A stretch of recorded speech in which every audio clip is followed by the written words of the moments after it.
जय भीम, जय भारत, जय संविधान साथियों। और आज के इस ऑनलाइन परिचर्चा कार्यक्रम में आज का विषय है पिछड़ा, पसमानदा और एससी, एसटी, ओबीसी एक समान, हिंदू हो या मुसलमान। और इस विषय पर चर्चा करने के लिए हमारे बीच में उपस्थित है परम सम्मानित, परम आदरणीय और हम लोगों के मार्गदर्शक आदरणीय अली अनवर साहब, जो राज्यसभा सांसद हैं। और उसी के साथ हमारे बीच में उपस्थित आदरणीय चला गया एडवोकेट राजेंद्र साहब सर, जो सुप्रीम कोर्ट नई दिल्ली में सीनियर अधिवक्ता हैं। और उसी के साथ हमारे बीच में जुझारू व्यक्तित्व के धनी आदरणीय वकार अहमद साहब, जो पसमानदा महाज के जो है राष्ट्रीय महासचिव हैं। और हमारे युवा जो हैं इमरान रायनी साहब हैं, जो एक आज के उभरते हुए व्यक्तित्व के जो है सितारे हैं, जो गाजीपुर के हैं, हमारे कॉलेज के छात्र भी हैं। क्योंकि आप युवा हैं, नौजवान हैं, आपके अंदर ऊर्जा है, आपको हम साथ में रखना चाहते हैं। और इस के साथ साथ हमारे बीच में उपस्थित हो गए आदरणीय फयाज अहमद डॉक्टर साहब, फैजी साहब। वो भी तुरंत जुड़ने वाले हैं, क्योंकि आज नेटवर्क की कटौती होने की वजह से बड़ी परेशानी आ रही थी।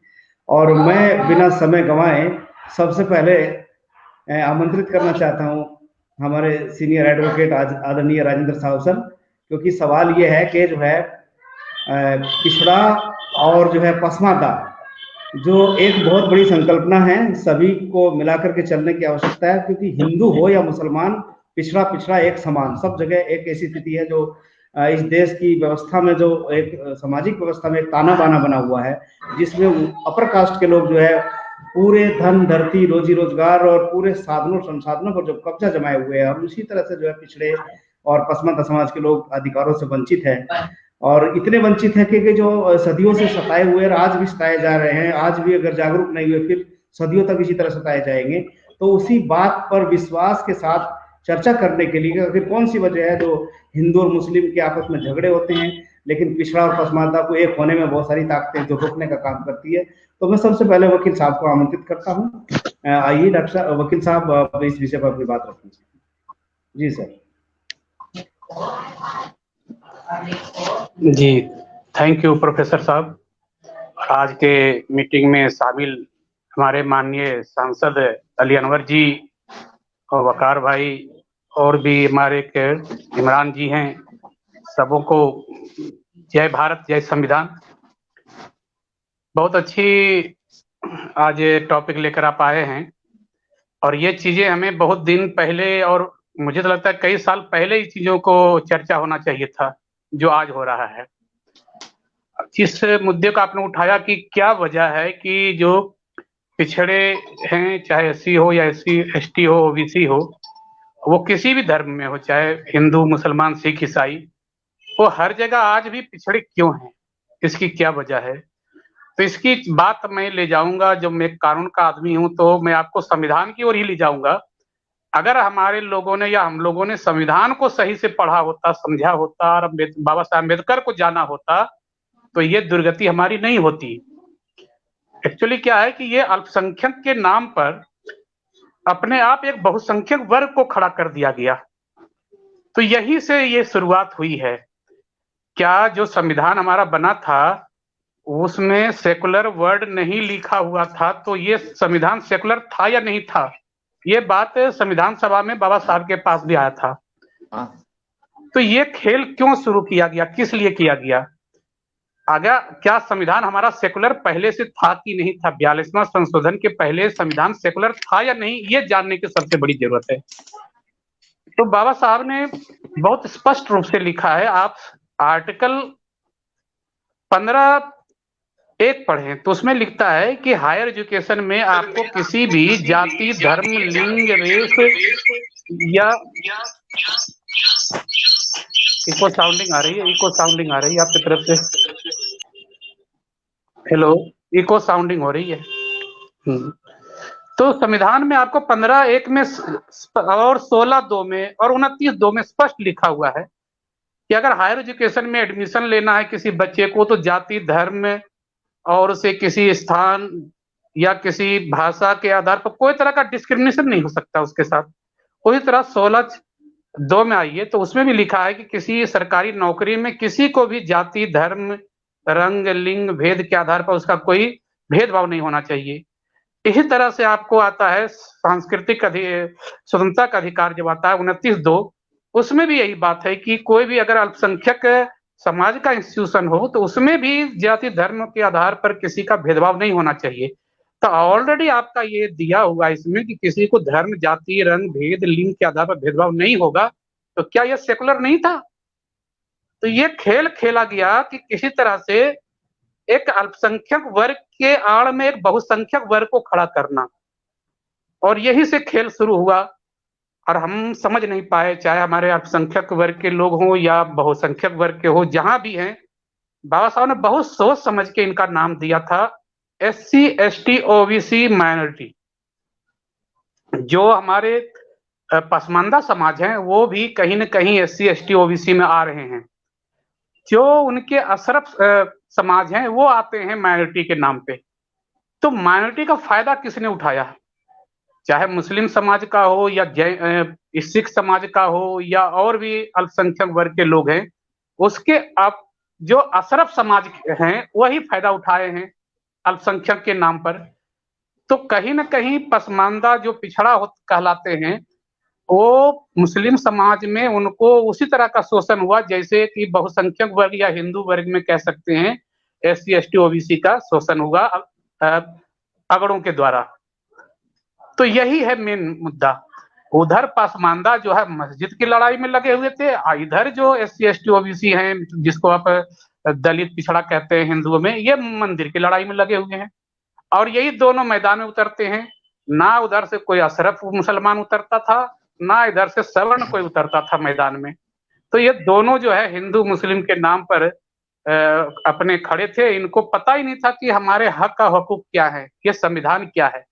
तो ये पुराण की लड़ाई लड़ रहे हैं, वो कुरान की लड़ाई लड़ रहे हैं, और संविधान की लड़ाई दोनों में कोई नहीं लड़ रहा था जो उसके हक की बात करता है।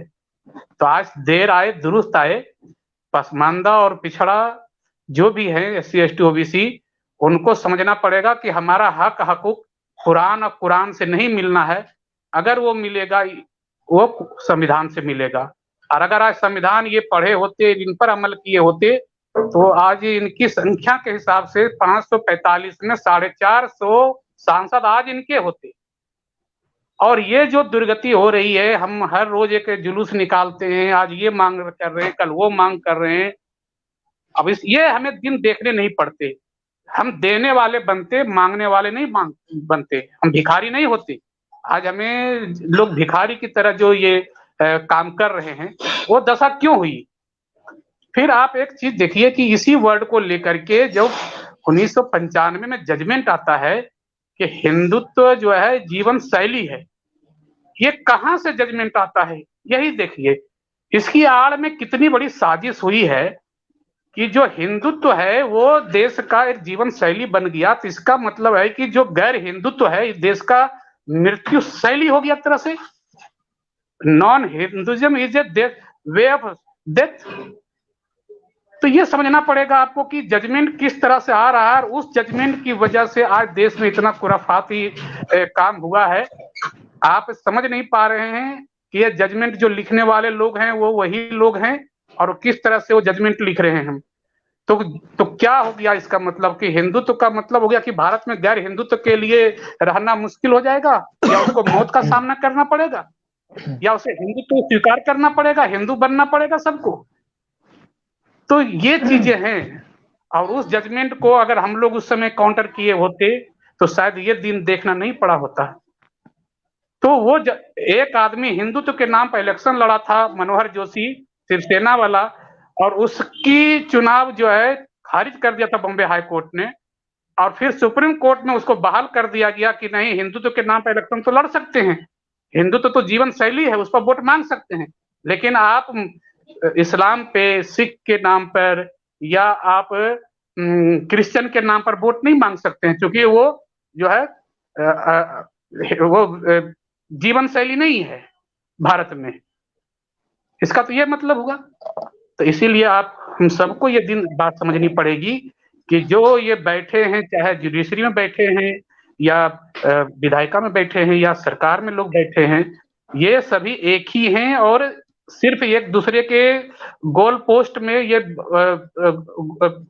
हमारे मुद्दे को, जो पसमानदा के हो या पिछड़े के मुद्दे हो, उनको गोल पोस्ट में खाली ये भेजते हैं और इनको कुछ नहीं करना है, इनको किसी न किसी तरह शोषण करना है, इसको दबा कर ही रखना है। तो ये सारे मुद्दे को समझने की जरूरत है। हमारे सांसद महोदय खुद बैठे हुए हैं, इनको उस समय ये जानते होंगे किस तरह से वहां लोग काम कर रहे हैं, इनको बहुत अच्छी से बात पता होगा इस चीज का। तो ये शगुफा कैसे छोड़ा जाता है, कैसे एक वर्ड जब बोलता है उसका इम्पैक्ट कैसे पड़ता है। मनमोहन सिंह कहते हैं कि जो संसाधनों पर हक है पहला अल्पसंख्यकों का है या मुसलमानों का, ये बोलने की जरूरत क्या है। अगर आपने देना है तो आप दे दो, 20% दे दो, लेकिन बोल के बदनाम क्यों कर रहे हो लोगों को। तो कहीं न कहीं उस वर्ग को, एक बहुसंख्यक वर्ग के नाम को जो है एक मैंने वो विरोध में खड़ा करने की बात भी होती है। अगर हमें किसी को देना है तो हम बोल के क्यों देंगे उसे, उसे हमें पहले कर देना आंख मूंद के। लेकिन देना तो है नहीं, बोलना है और लोगों के मन में एक ऐसी विरोध भावना पैदा करना है ताकि लोग आपस में लड़े, देने से हम बच जाएं और लोग लड़के हमें वोट दे दें। तो इस तरह की बातें हुई है जिसकी वजह से ये हकमारी दोनों तरफ से हुई है। जी जी सर। पिछड़ा चाहे किसी भी वर्ग में हो, हिंदू में हो या मुसलमान में हो। जी जी सर। जी, बहुत अच्छी बात है बताई आपने वकील साहब, क्योंकि जो देने की बात है उस देने की बात नहीं करते, बाकी बोलने की बात करते हैं। तो जो है मैं अब, क्योंकि आपने इस विषय की प्रस्तावना को दिया है और ये हमारे लिए बहुत ही अच्छी बात है कि यदि इन विषयों पर अगर हम लोग चर्चा नहीं करेंगे तो चर्चा करने वाला कोई नहीं है।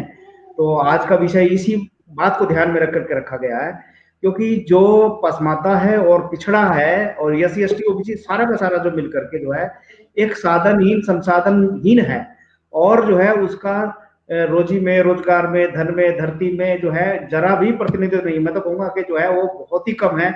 हम देख भी रहे हैं, हम शिक्षण संस्थानों में देख रहे हैं, बड़े बड़े यूनिवर्सिटी के वाइस चांसलर कोई नहीं है इनमें से। और इतना ही नहीं, जो है व्यापार भी नहीं है, धन भी नहीं है, धरती भी नहीं, मतलब एक तरह से देखा जाए कि एक तरह से साधनहीन संसाधन विहीन है।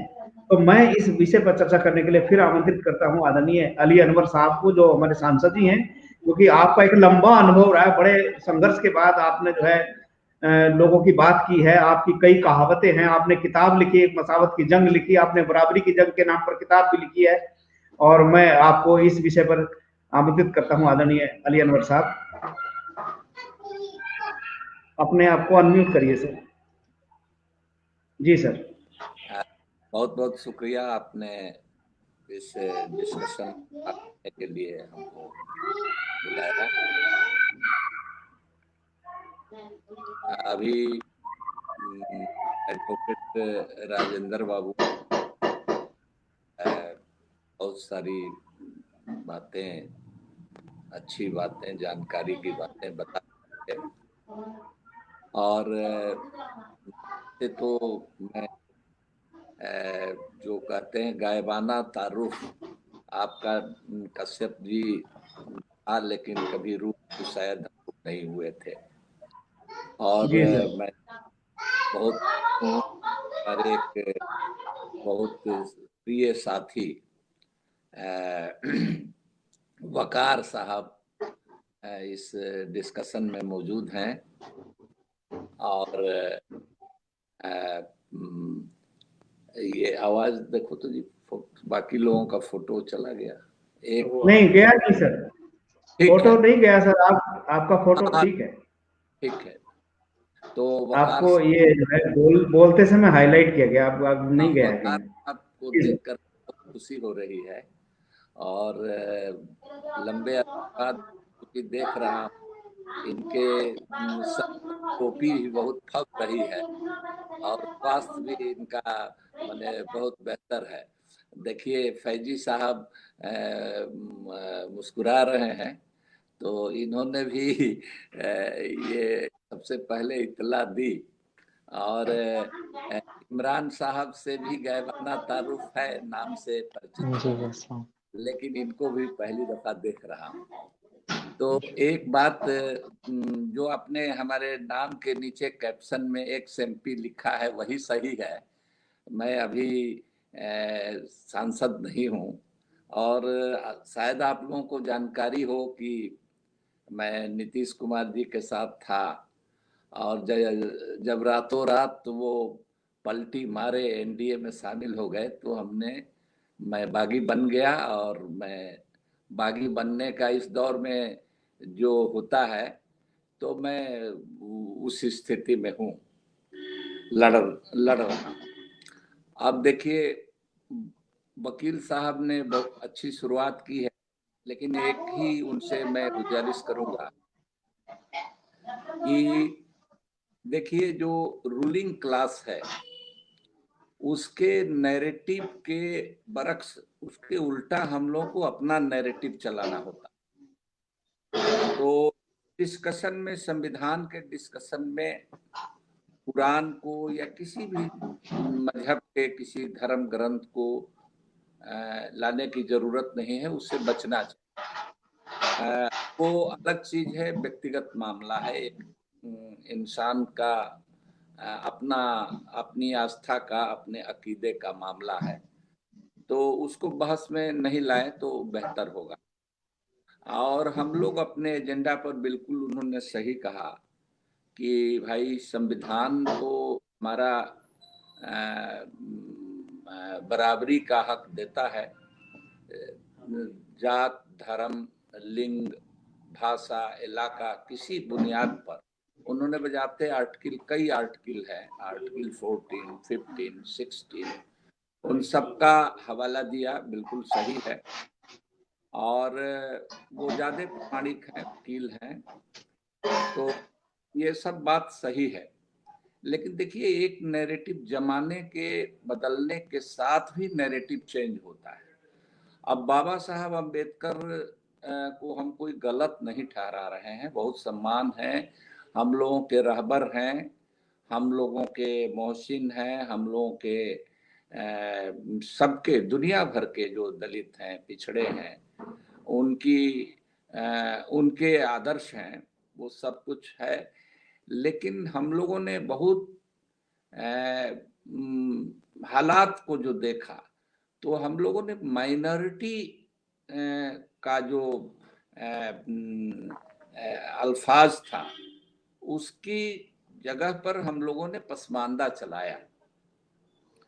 और समझिए कि हम क्यों अपने को माइनॉरिटी कहें। देखिए, माइनॉरिटी जो ही हम कहते हैं तो एक एहसास कमतरी, इंफीरियरिटी कॉम्प्लेक्स, हीन भावना पैदा होती है।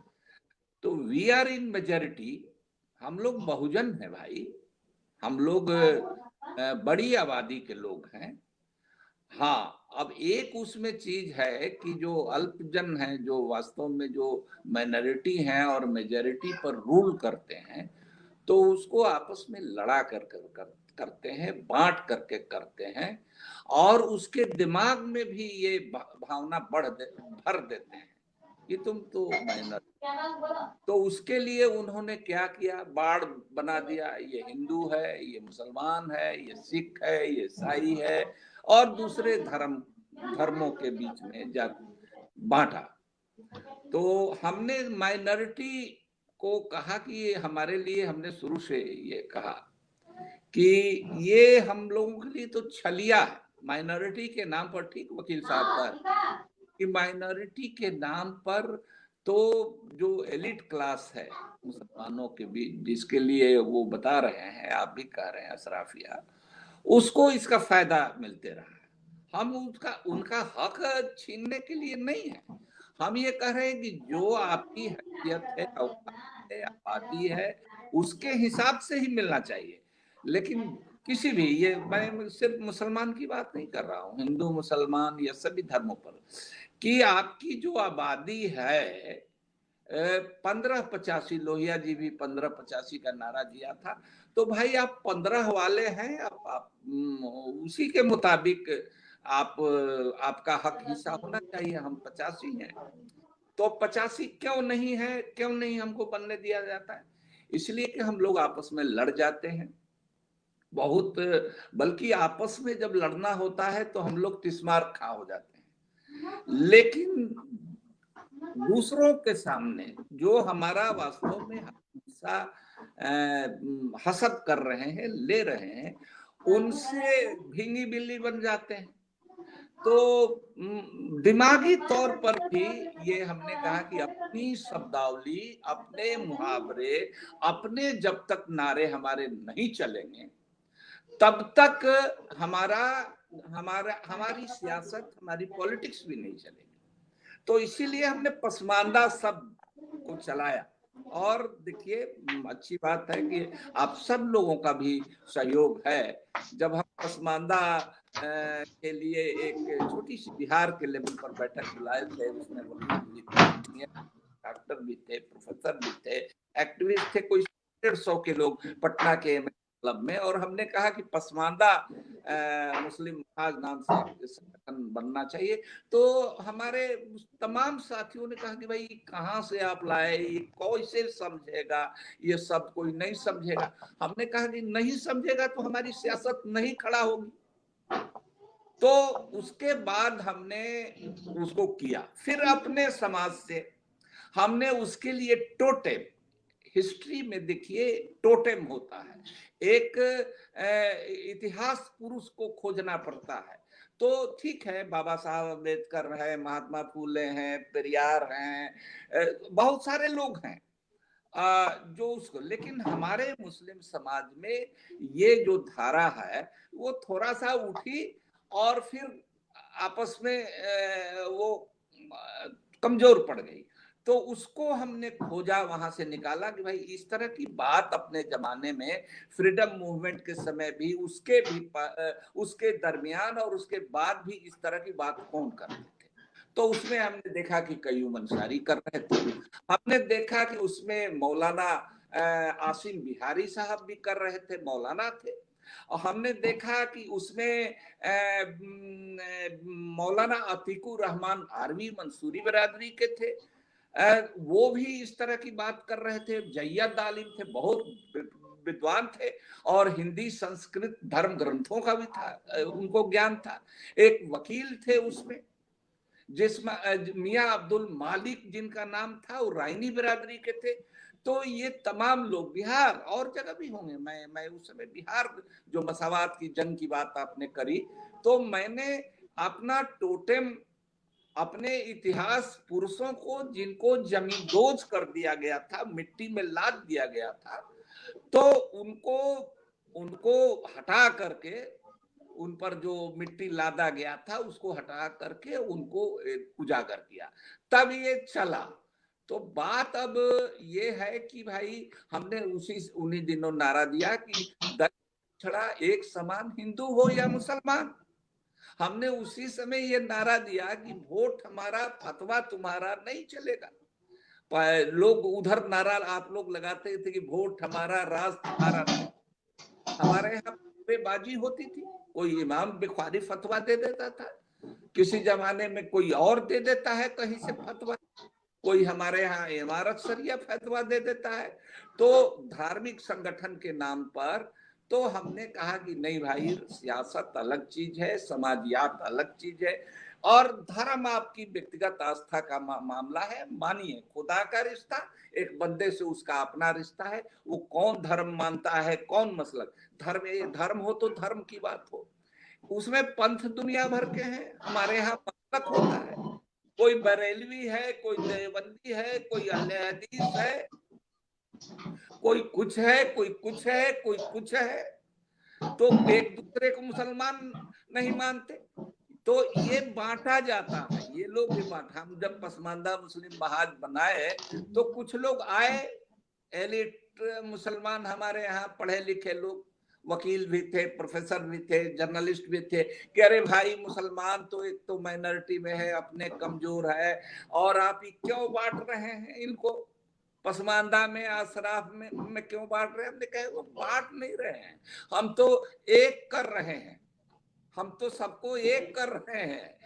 तो हमने उनसे सवाल किया कि भाई आप लोग ये देवबंदी या बरेलवी या अहले हदीस या सुन्नी और क्या क्या का जो झमेला लेके, ये सब खत्म कीजिए, ये सब पहले खत्म कीजिए ना, तब ना हमारे पास आइएगा, तब हम जवाब देंगे।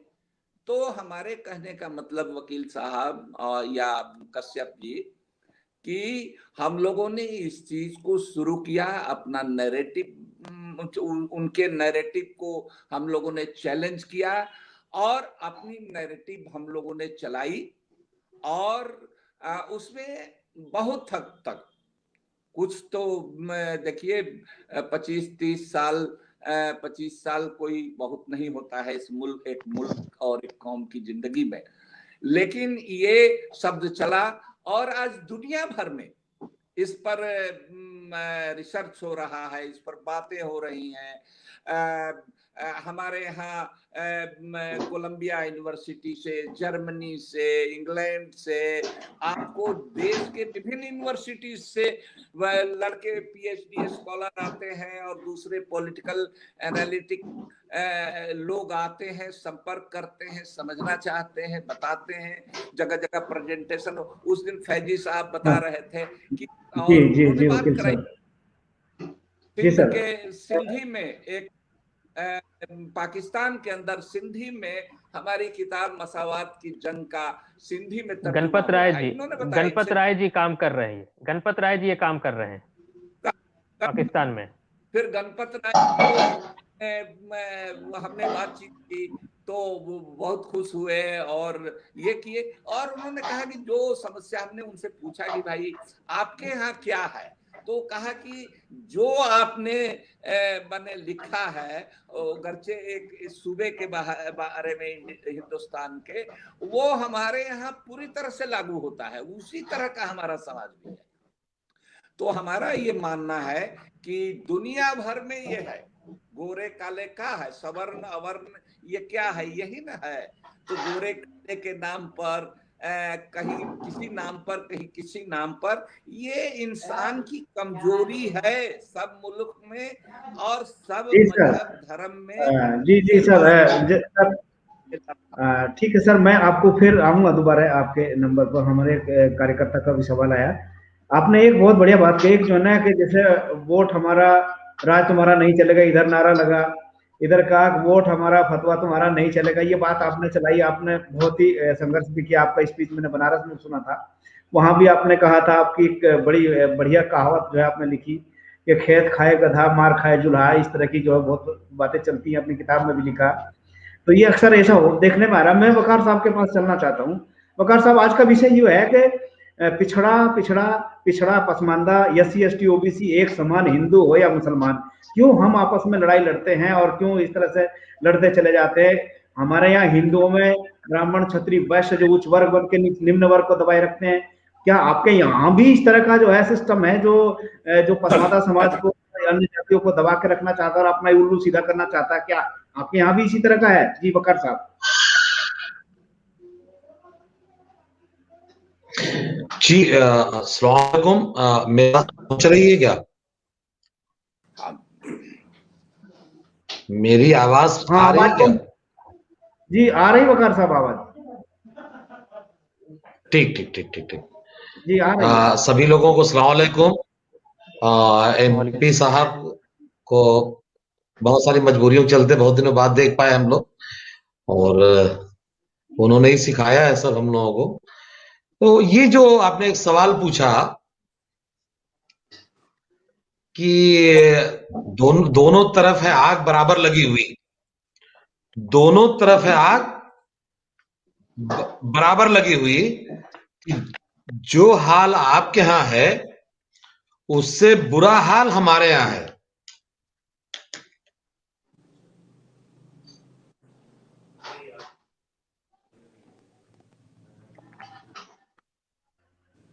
वकार साहब आवाज बंद हो गई आपकी, आवाज बंद हो गई थोड़ा। जी वकार साहब आपकी आवाज बंद हो गई।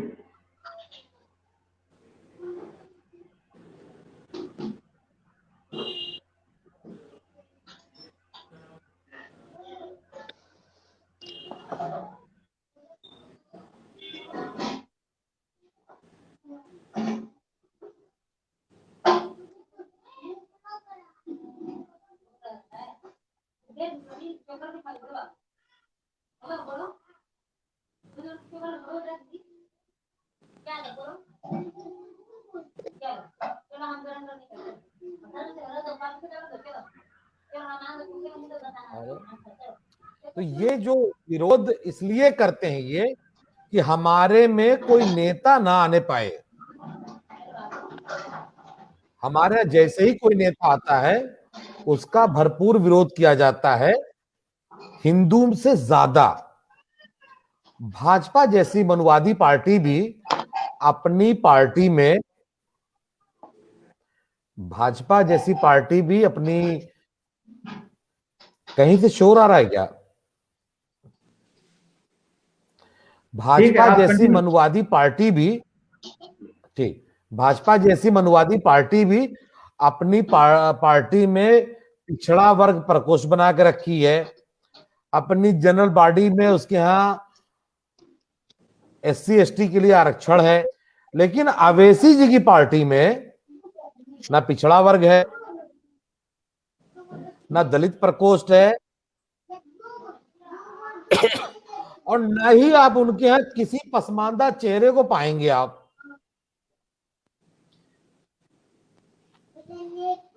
उलमा काउंसिल का भी यही हाल है। डॉक्टर अयूब साहब को खड़ा किया गया हमारे MP साहब के सामने कि एक पसमानदा को लाया जाए और इन्हें पॉलिटिकल लीडर बनाया जाए जो हिंदू मुसलमान दोनों की बात करे। उसके बाद उनको चुनाव भी जितवाया गया। जब एक बार चुनाव जितवा लिया, हमारे लोगों का दिमाग चला गया उनकी तरफ, डॉक्टर अयूब साहब की तरफ। यहां तक कि यूसुफ अंसारी जैसे बड़े पत्रकार ने कहा कि अब तो हमारी अपनी पार्टी आ गई है, हमको हमारी मंजिल मिल गई है, अब ये सब पसमानदा तहरीक बंद करो, सब लोग डॉक्टर अयूब के साथ आ जाओ। और आपने देखा कि इन लोगों ने कैसे डॉक्टर अयूब साहब को हरवाया, डॉक्टर अयूब साहब को जेल तक भिजवाया, और उनका प्रदेश अध्यक्ष जो सो कॉल्ड अपर क्लास से था, वो एंड टाइम पे उनकी पार्टी छोड़ करके चला जाता है MIM की तरफ। तो हमारे यहां ये तकलीफ हमारे हिंदू से, सिख से हमारे यहाँ ज्यादा है। हमारे यहाँ डर हमारे लोग टाइटल नहीं लगाते हैं। आपके गाजीपुर जिले से एक भी व्यक्ति धोबी, नट, कलंदर, मदारी अपना टाइटल फेसबुक तक पे नहीं लगाता, आपके सामने भी नहीं लगाता। इमरान रायनी साहब बैठे हैं, गाजीपुर शहर से हैं, आप भी गाजीपुर शहर से, आपने किसी को कसार, बिलाली या इस तरह का कोई भी नाम नहीं देखा होगा, हवारी कोई नाम नहीं देखा होगा। हमारे यहाँ इतना डर है कि कोई अपना टाइटल फेसबुक तक पे नहीं लगाता, कि अगर फेसबुक पे लगा लेंगे तो लोग फ्रेंड रिक्वेस्ट नहीं भेजेंगे। और उससे ज्यादा कमी हमारी है कि हम लोग उस लेवल की बगावत नहीं कर पाए जिस लेवल की बगावत की जरूरत थी। एक चीज इसमें मैं और जोड़ दूं, एक शेर है कतिल सिपाही साहब का, कतील दुनिया में उससा मुनाफिक नहीं कोई जो जुल्म तो सहता है बगावत नहीं करता है। आप फयाज साहब के वलीमे में कुछ OBC SC ST एक्टिविस्ट बैठे हुए थे, बात होने लगी कि भाई हम लोग कब सफल होंगे, OBC के लोग, पिछड़े लोग कब सफल होंगे। मां का जिस दिन 100-200 मारे जाओगे उस दिन सफल हो जाओगे। क्या मतलब? मैं कहा हमारे यहाँ झगड़ा जो होता है भारत में वो हिंदू बना मुसलमान है, मरे कोई भी, मरता तो पसमानदा ही है दोनों तरफ से, लेकिन झगड़ा क्या होता है, हिंदू बना मुसलमान। एक तरफ मुसलमान लीडर तैयार हो जाता है, एक तरफ हिंदू लीडर तैयार हो जाता है, एक तरफ मोदी जी हो गए, एक तरफ अवैसी साहब हो गए, बाकी लोग किनारे हो गए। जब CA के नाम पे 25-50 लोग मरे, आप ध्यान दीजिए, एक बैग मुस्लिम पॉलिटिक्स क्लिक कर गई, पूरे दुनिया में हंगामा मचने लगा, नए नए लोग पैदा होने लगे उसमें। हमारे जो OBC के लोग हैं, खास तौर से हम लोग तो अभी बहुत कमजोर, बहुत हमारी विमर्श बड़ा छोटा है कह सकते हैं, लेकिन जहां मुख्यमंत्री पैदा हो चुके हों, अखिलेश जी हैं, मायावती जी हैं, मुख्यमंत्री हुई, नीतीश कुमार है, लालू यादव हैं, वो लोग इतने डरपोक हैं, वो मनुवादी राजनीति से बाहर कोई बात ही नहीं कर पाते। अरे जब कुरैशियों के गोश्त काटने पे बैन लगा था तो सबसे बड़ा नुकसान पशुपालकों का हुआ था। कुरैशियों ने तो अपना कोई ना कोई धंधा करके काम चला लिया, लेकिन जिसका पशु बिकना बंद हुआ, यादवों का, गडलिया का, गुर्जर का, इन लोगों ने कोई एहतजाज नहीं किया। आज भी बहुत से इलाके में आप जानते हैं गोश्त नहीं कटता है। तो जब आप एहतजाज, आपको वो कुरैशियों का प्लस यादवों को मारने की वो साजिश थी, स्लॉटर हाउस का बैन करना, और वो लोग कुरैशी थोड़ा बहुत बोले, ज्यादा बोल वो भी नहीं पाए, यादवों का जैसे जबान ही गूंगी हो गई। इतने बड़े बड़े नुकसान पे आप चुप हो जाते हैं तो आपकी राजनीति नहीं चल पाएगी। और हमारे यहाँ एकता बहुत है, ऐसा हम यादवों के साथ, कुर्मियों के साथ, कश्यप के साथ हमारी बड़ी एकता है। एमपी साहब हमेशा कहते रहे दलित पिछड़ा एक समान, हिंदू या मुसलमान। हमारे यहाँ से एकता में कहीं कोई दिक्कत नहीं। गांव में, गिराव में, खाने में, पीने में, वोट देने में, हर जगह यही पसमानदा वोट देता है। सपा को भी, यही कांग्रेस को भी देता रहा। अपर क्लास तो हर साल एक नई पार्टी लेके आ जाता है। अपर क्लास हर साल एक नई पार्टी लेके आ जाता है, हम हमेशा वोट देते हैं। लेकिन ये जो हमारे अगुआ हैं, ये इतने कमजोर हैं कि हमारा विमर्श आगे नहीं बढ़ पाता है। जैसा कि एमपी साहब ने कहा, हमें अपना नैरेटिव सेट करना होगा। अगर वो स्लॉटर हाउस पे बैन लगाते हैं तो हमको पूरी ताकत से स्लॉटर हाउस को खुलवाना होगा, नया बनवाना होगा, अपना पैसा लगा के बनवा के करना होगा, ताकि हम उनके नैरेटिव में न फंसे, हमारे अपने नैरेटिव हो। वो बाबरी मस्जिद, राम जन्मभूमि के लिए चंदा कर रहे हैं, हम भी कुछ बनाने के लिए चंदा चालू कर दें। सोशल जस्टिस हाउस भी तो बन सकता है, कहीं सामाजिक न्याय भवन भी बन सकता है, चंदा उसके लिए भी हो सकता है। तो मैं अपनी बात खत्म करूंगा। जी, आपने बहुत अच्छी बात कही। जैसे हमारा जो है, जो बोलने की प्रवृत्ति है, अगर बोलने की प्रवृत्ति रही होती, जुल्म अन्याय के खिलाफ अगर ये पिछड़ा वर्ग बोलता, तो आज इतना दर दर की ठोकरें खाने लायक नहीं होता हमारा नेतृत्व जो है। तो उसकी कमी के कारण इस कमी को कैसे सुधारा जा सकता है? फिर मैं आपके पास आऊंगा इस सवाल पर कि जो बोलने की प्रवृत्ति खत्म हो गई है, इस प्रवृत्ति को कैसे रोका जा सकता है और कैसे उस गुलामी को खत्म किया जा सकता है? क्योंकि हमारे साथ में आज एक युवा पीढ़ी के एक भाई इमरान राइनी जी आए हैं, मैं उनसे भी इस विषय पर सवाल चाहूंगा, क्योंकि आज हमारा जो विषय है पसमानदा पिछड़ा एक समान, SC ST OBC एक समान, हिंदू हो या मुसलमान। क्यों राइनी साहब, आपका क्या विचार है? इमरान भाई जी। जी जी, सबको अस्सलाम वालेकुम, नमस्कार जी सर। आपका बहुत बहुत शुक्रिया, और जो लोग आज प्रोग्राम में जुड़े हैं मैं उनका शुक्रिया करता हूं। अली अनवर साहब, वकार अहमद साहब, राजेंद्र साहब, फयाज अहमद साहब का शुक्रिया अदा करता हूं। आज का आपका जो टॉपिक है बहुत ही अच्छा है कि पसमानदा समाज के बारे में। तो सर, पसमानदा समाज आज बहुत पिछड़ा हुआ है जी। पसमानदा समाज आज पिछड़ गया है, और हमारे देश में लगभग 1980 के डाटा में था कि 52% पिछड़ा समाज है, और 2006 के भी डाटा में है कि 41% हमारे देश में पिछड़ा समाज है।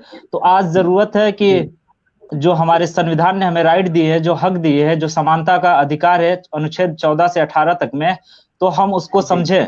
जब हम समझेंगे कि हमारे संविधान ने हमें बराबर का हक दिया है, बराबर का अधिकार दिया है, तब जाकर हम कुछ कर सकते हैं। तो हमारा सबसे बड़ा कर्तव्य यह है कि हम अपने संविधान को समझें कि हमारे संविधान ने हमें क्या राइट दिए हैं, हमें क्या मौलिक अधिकार दिए हैं। आज क्या है हमारे देश में कि आज अगर कोई की आवाज उठाता है तो उसके खिलाफ जो ये हुकूमत है उसके खिलाफ तुरंत एक्शन ले लेती है। तो आज हमारी जो संवैधानिक अधिकार है, जो हमारा एक राइट है, उस हमारे आवाज को दबाया जा रहा है। तो कहीं ना कहीं हमारे संविधान का आज हनन हो रहा है, हमारे संविधान को जो है खत्म करने की कोशिशें हो रही है। तो आज हमें चाहिए कि हम सब एक होकर संविधान के साथ खड़े रहें, और हमारे संविधान ने जो राइट दिया उस पर हम खड़े रहें। मैं पिछले साल का वाकया एक बताता हूँ, जैसे कि CA/NRC जो हमारी हुकूमत ने लाया, तो उस पर हमारे मुसलमान भाई हम लोगों ने एहतजाज किया, उस पर प्रदर्शन किया, तो उस पे जो है कि हमारी सरकार हमारे ऊपर अलग अलग धाराएं, हमारे ऊपर अलग अलग आर्टिकल लगाने लगी, तो हमारी जो प्रोटेस्ट करने की आजादी है कहीं ना कहीं उसको दबाया जा रहा है, उसको खत्म किया जा रहा है। आज जब हमारे किसान भाई जो है कि सबसे बड़ी तादाद में दिल्ली में जमा हुए हैं, तो उनके ऊपर तरह तरह की सरकार की तरफ से अत्याचार किया जा रहा है।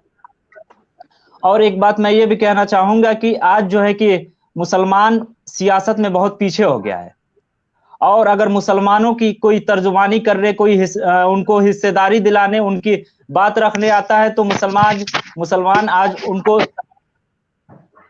मुसलमानों के आज जो लीडर हैं, जो अगर वो आते हैं तो उनको, जैसे कि वकार अहमद साहब ने ओवैसी साहब और अयूब साहब और भी जो पार्टियों का नाम लिया, तो मैं उनको बता दूं कि ओवैसी साहब जो है वो आज मुसलमानों की एक तर्जुमानी कर रहे हैं।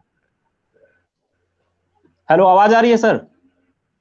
जी जी जी, आवाज आ रही है। जी जी, तो मैं ये कहना चाह रहा हूँ कि आज जो मुसलमान है या जो बैकवर्ड वर्ड पसमानदा समाज है वो बहुत पिछड़ गया है। उनको हमको चाहिए, और हम सबका ये फर्ज है, हम सबका ये कर्तव्य है कि हम आज जो है कि सबको साथ लेकर चलें, और जो हमारा पिछड़ा समाज है उसको विकास की मुख्य धारा से जोड़े, तब जाकर हम शिक्षा में, सियासत में, राजनीति में या किसी भी क्षेत्र में हम कामयाब हो सकते हैं। तो हमारा सबसे बड़ा कर्तव्य है कि हम शिक्षित हों। जब तक हम शिक्षित नहीं होंगे, आज हमारी जरूरत है, आज पिछड़ा समाज, आज मुसलमान या जो भी कह ली, आज सिस्टम में नहीं है, आज सिस्टम में बहुत कम है। तो हमें चाहिए कि हम वकील बने, डॉक्टर बने, प्रोफेसर बने, जज बने, हम सिस्टम में जुड़े, ताकि जब हम सिस्टम में जुड़ेंगे तब हमारे खिलाफ जो ये ताकतें हैं हम समझ सकेंगे। वरना ये जो हुकूमत है हमारे खिलाफ एक से एक कानून बना रही है, एक से एक उत्पीड़न कर रही है। तो हमें, हमारे जो संविधान ने हमें हुकूक दिए, हमारे राइट दिए हैं, हम अपने संविधान पे अमल करें और संविधान के मुताबिक हम चलें, और जो है कि तब जाकर हम अपना अधिकार पा सकते हैं। जी जी जी, थैंक यू इमरान भाई, बहुत बहुत धन्यवाद। जी जी, जो है बड़ी जद्दोजहद के बाद जो है सरदार रविंदर सिंह जी हमारे साथ जुड़ पाए, बड़ी मेहनत करनी पड़ी आपको जुड़ने के लिए। सर रविंदर जी, जो है ये बात जो है बड़ी मुस्तैदी से मैं आपका इंतजार कर रहा था, और वकार भाई को मैं थोड़ा सा आउट किया हूँ, स्थिर लूंगा उनको, क्योंकि एक स्पेस लिमिटेशन है। तो मैं जो है ये सवाल इस पर चर्चा हो रही है कि जो पिछड़ा है और पसमानदा है, और उसी के साथ साथ जो है ना SC ST OBC जो सब में समाहित है, तो ये जो है एक समान है, हिंदू हो या मुसलमान, धर्मों में जो बंधा हुआ, और ये चाहे हिंदू हो चाहे मुसलमान हो, ये पसमानदा जो बैकवर्ड क्लास के लोग हैं, ये अधिकार वंचित जो लोग हैं, शासन सत्ता में नहीं है, धन धरती रोजी रोजगार में नहीं है। तो इस वजह से जो है ये चर्चा का विषय बनाया गया इस बात के लिए कि इनको अपने हक अधिकार लेने के लिए जो है क्या करना होगा। और ये जो है जो एक शोषण का जो धंधा चल रहा है, जो तथाकथित मुस्लिमों में अपर कास्ट है, तथाकथित हिंदुओं में अपर कास्ट है, इन सब में जो ये बातें जो चल रही है, इस पर जो है मैं आपका विचार जानना चाहता हूँ, आदरणीय रविंदर जी। पहले तो सभी लोगों को जय भीम, मेरे साथियों को, और हमारे एक्स MP साहब अनवर साहब जी को मेरा अस्सलाम वालेकुम, बाकी सब भाइयों को मेरा अस्सलाम वालेकुम। आपने बहुत बड़ा ये उद्यम किया है कि इस तरह की गोष्ठी कराऊं, और मेरे को आमंत्रित किया, मैं आपका बड़ा आभारी हूँ। बाकी सारे पैनलिस्ट ने भी कई रीजन दिए, सबने अपने अपने रीजन दिए। मैं बीच बीच में मैं सुन रहा था और कोशिश भी कर रहा था। मेरे हिसाब से जो जहां मैं कमी देख रहा हूँ, हमारे जो ना लीडर, जो नेता है, लीडर हैं, बाकी जैसे जो हिंदू जमात है या जो रूलिंग एलाइट कह लो, उनके हर लेवल पर उनके पास लीडर हैं। जमीनी स्तर पे भी लीडर हैं, गांवों में लीडर हैं, ब्लॉक लेवल पे लीडर है, डिस्ट्रिक्ट लेवल पे लीडर हैं, स्टेट लेवल पर भी अच्छे लीडर हैं, और सेंटर स्टेज पे भी, केंद्र स्टेज में भी उनके बड़े लीडर हैं। लेकिन हमारे यहाँ ये गैप सिर्फ या तो ऊपर मिल जाएंगे या बीच में मिलेंगे, लेकिन ग्राउंड लेवल पे लीडरों की बहुत कमी है। अब इससे आगे जाएं कि भी ये कमी क्यों है, ये तो बाकी पैनलिस्ट ने बोला ही है। हम हाँ, एजुकेशन की कमी है। हम अपनी जो वही कहते हैं ना भी, हमको डिफाइन किया गया है, किसी दूसरे ने हमको डिफाइन कर दिया है और हम उसी में घूम के रह रहे हैं। जब तक हम अपनी जड़ों के अपनी जो जड़ें हैं वहां तक सब लोग मिलके नहीं पहुंचेंगे, मेरे हिसाब से भाई उस स्टेज पे हम लोगों को पहुंचना थोड़ा सा मुश्किल है। लेकिन ऐसा नहीं है, बहुत बहुत ऑर्गेनाइजेशन है जो काम कर रही हैं, सामाजिक ऑर्गेनाइजेशन काम कर रही हैं, और इसी का नतीजा देख लो कि जो हमारे ओपोनेंट हैं वो बिल्कुल घबराए हुए हैं। तो मेरे हिसाब से तो यही है कि एक लीडरों की रूट लेवल पे जो कमी है, मैं वो ये देखता हूँ। जी, आपने बहुत अच्छी बात कही कि जो है लीडर की कमी एक खटक रही है कि लीडरशिप का ये, जैसे मैं देखता हूँ यहाँ पर जो है ना, यहाँ पर लीडरशिप की अगर बात करें, आप सब लोग जानते हैं कि पर्सनल इन्फ्लुएंस से आने वाला लीडर और पोजिशनल इन्फ्लुएंस से आने वाले लीडर्स में अंतर है। जैसे देखते हैं अखिलेश जी, मुलायम होते तक अखिलेश जी नहीं आते, और इसी तरह से राहुल गांधी को देख लीजिए। राहुल गांधी क्या है, अगर सोनिया गांधी नहीं होती तो राहुल गांधी भी नहीं होते।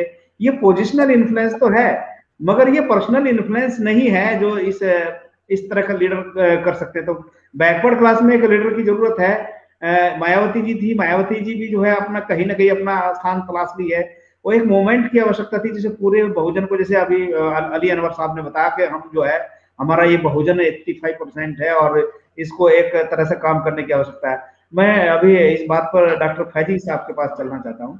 फैजी साहब, आप भी इस पर डिस्कशन करिए कि जो आज का विषय है कि हिंदू पिछड़ा और मुसलमान का जो ये है, एक तरह से सारे वंचित लोग हैं। जैसे दलित है, यानी जिसे SC/ST के नाम से जानते हैं, OBC हैं, पसमानदा मुसलमान भी है।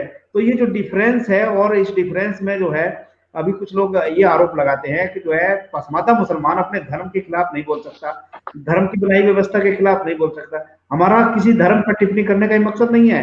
ये वो उनका आरोप ये है कि वो धार्मिक व्यवस्था में बंधे हुए OBC हिंदू तो अपने धर्म के खिलाफ भी बोल देता है, क्या पसमानदा इस तरह का नहीं बोल पाता, उस वजह से उसकी गोद में से, उस संप्रदाय में से, या अपने अंदर जो है जो संस्थाएं उनमें से बगावत नहीं कर सकता। क्या इस पर आपका कुछ कहना है?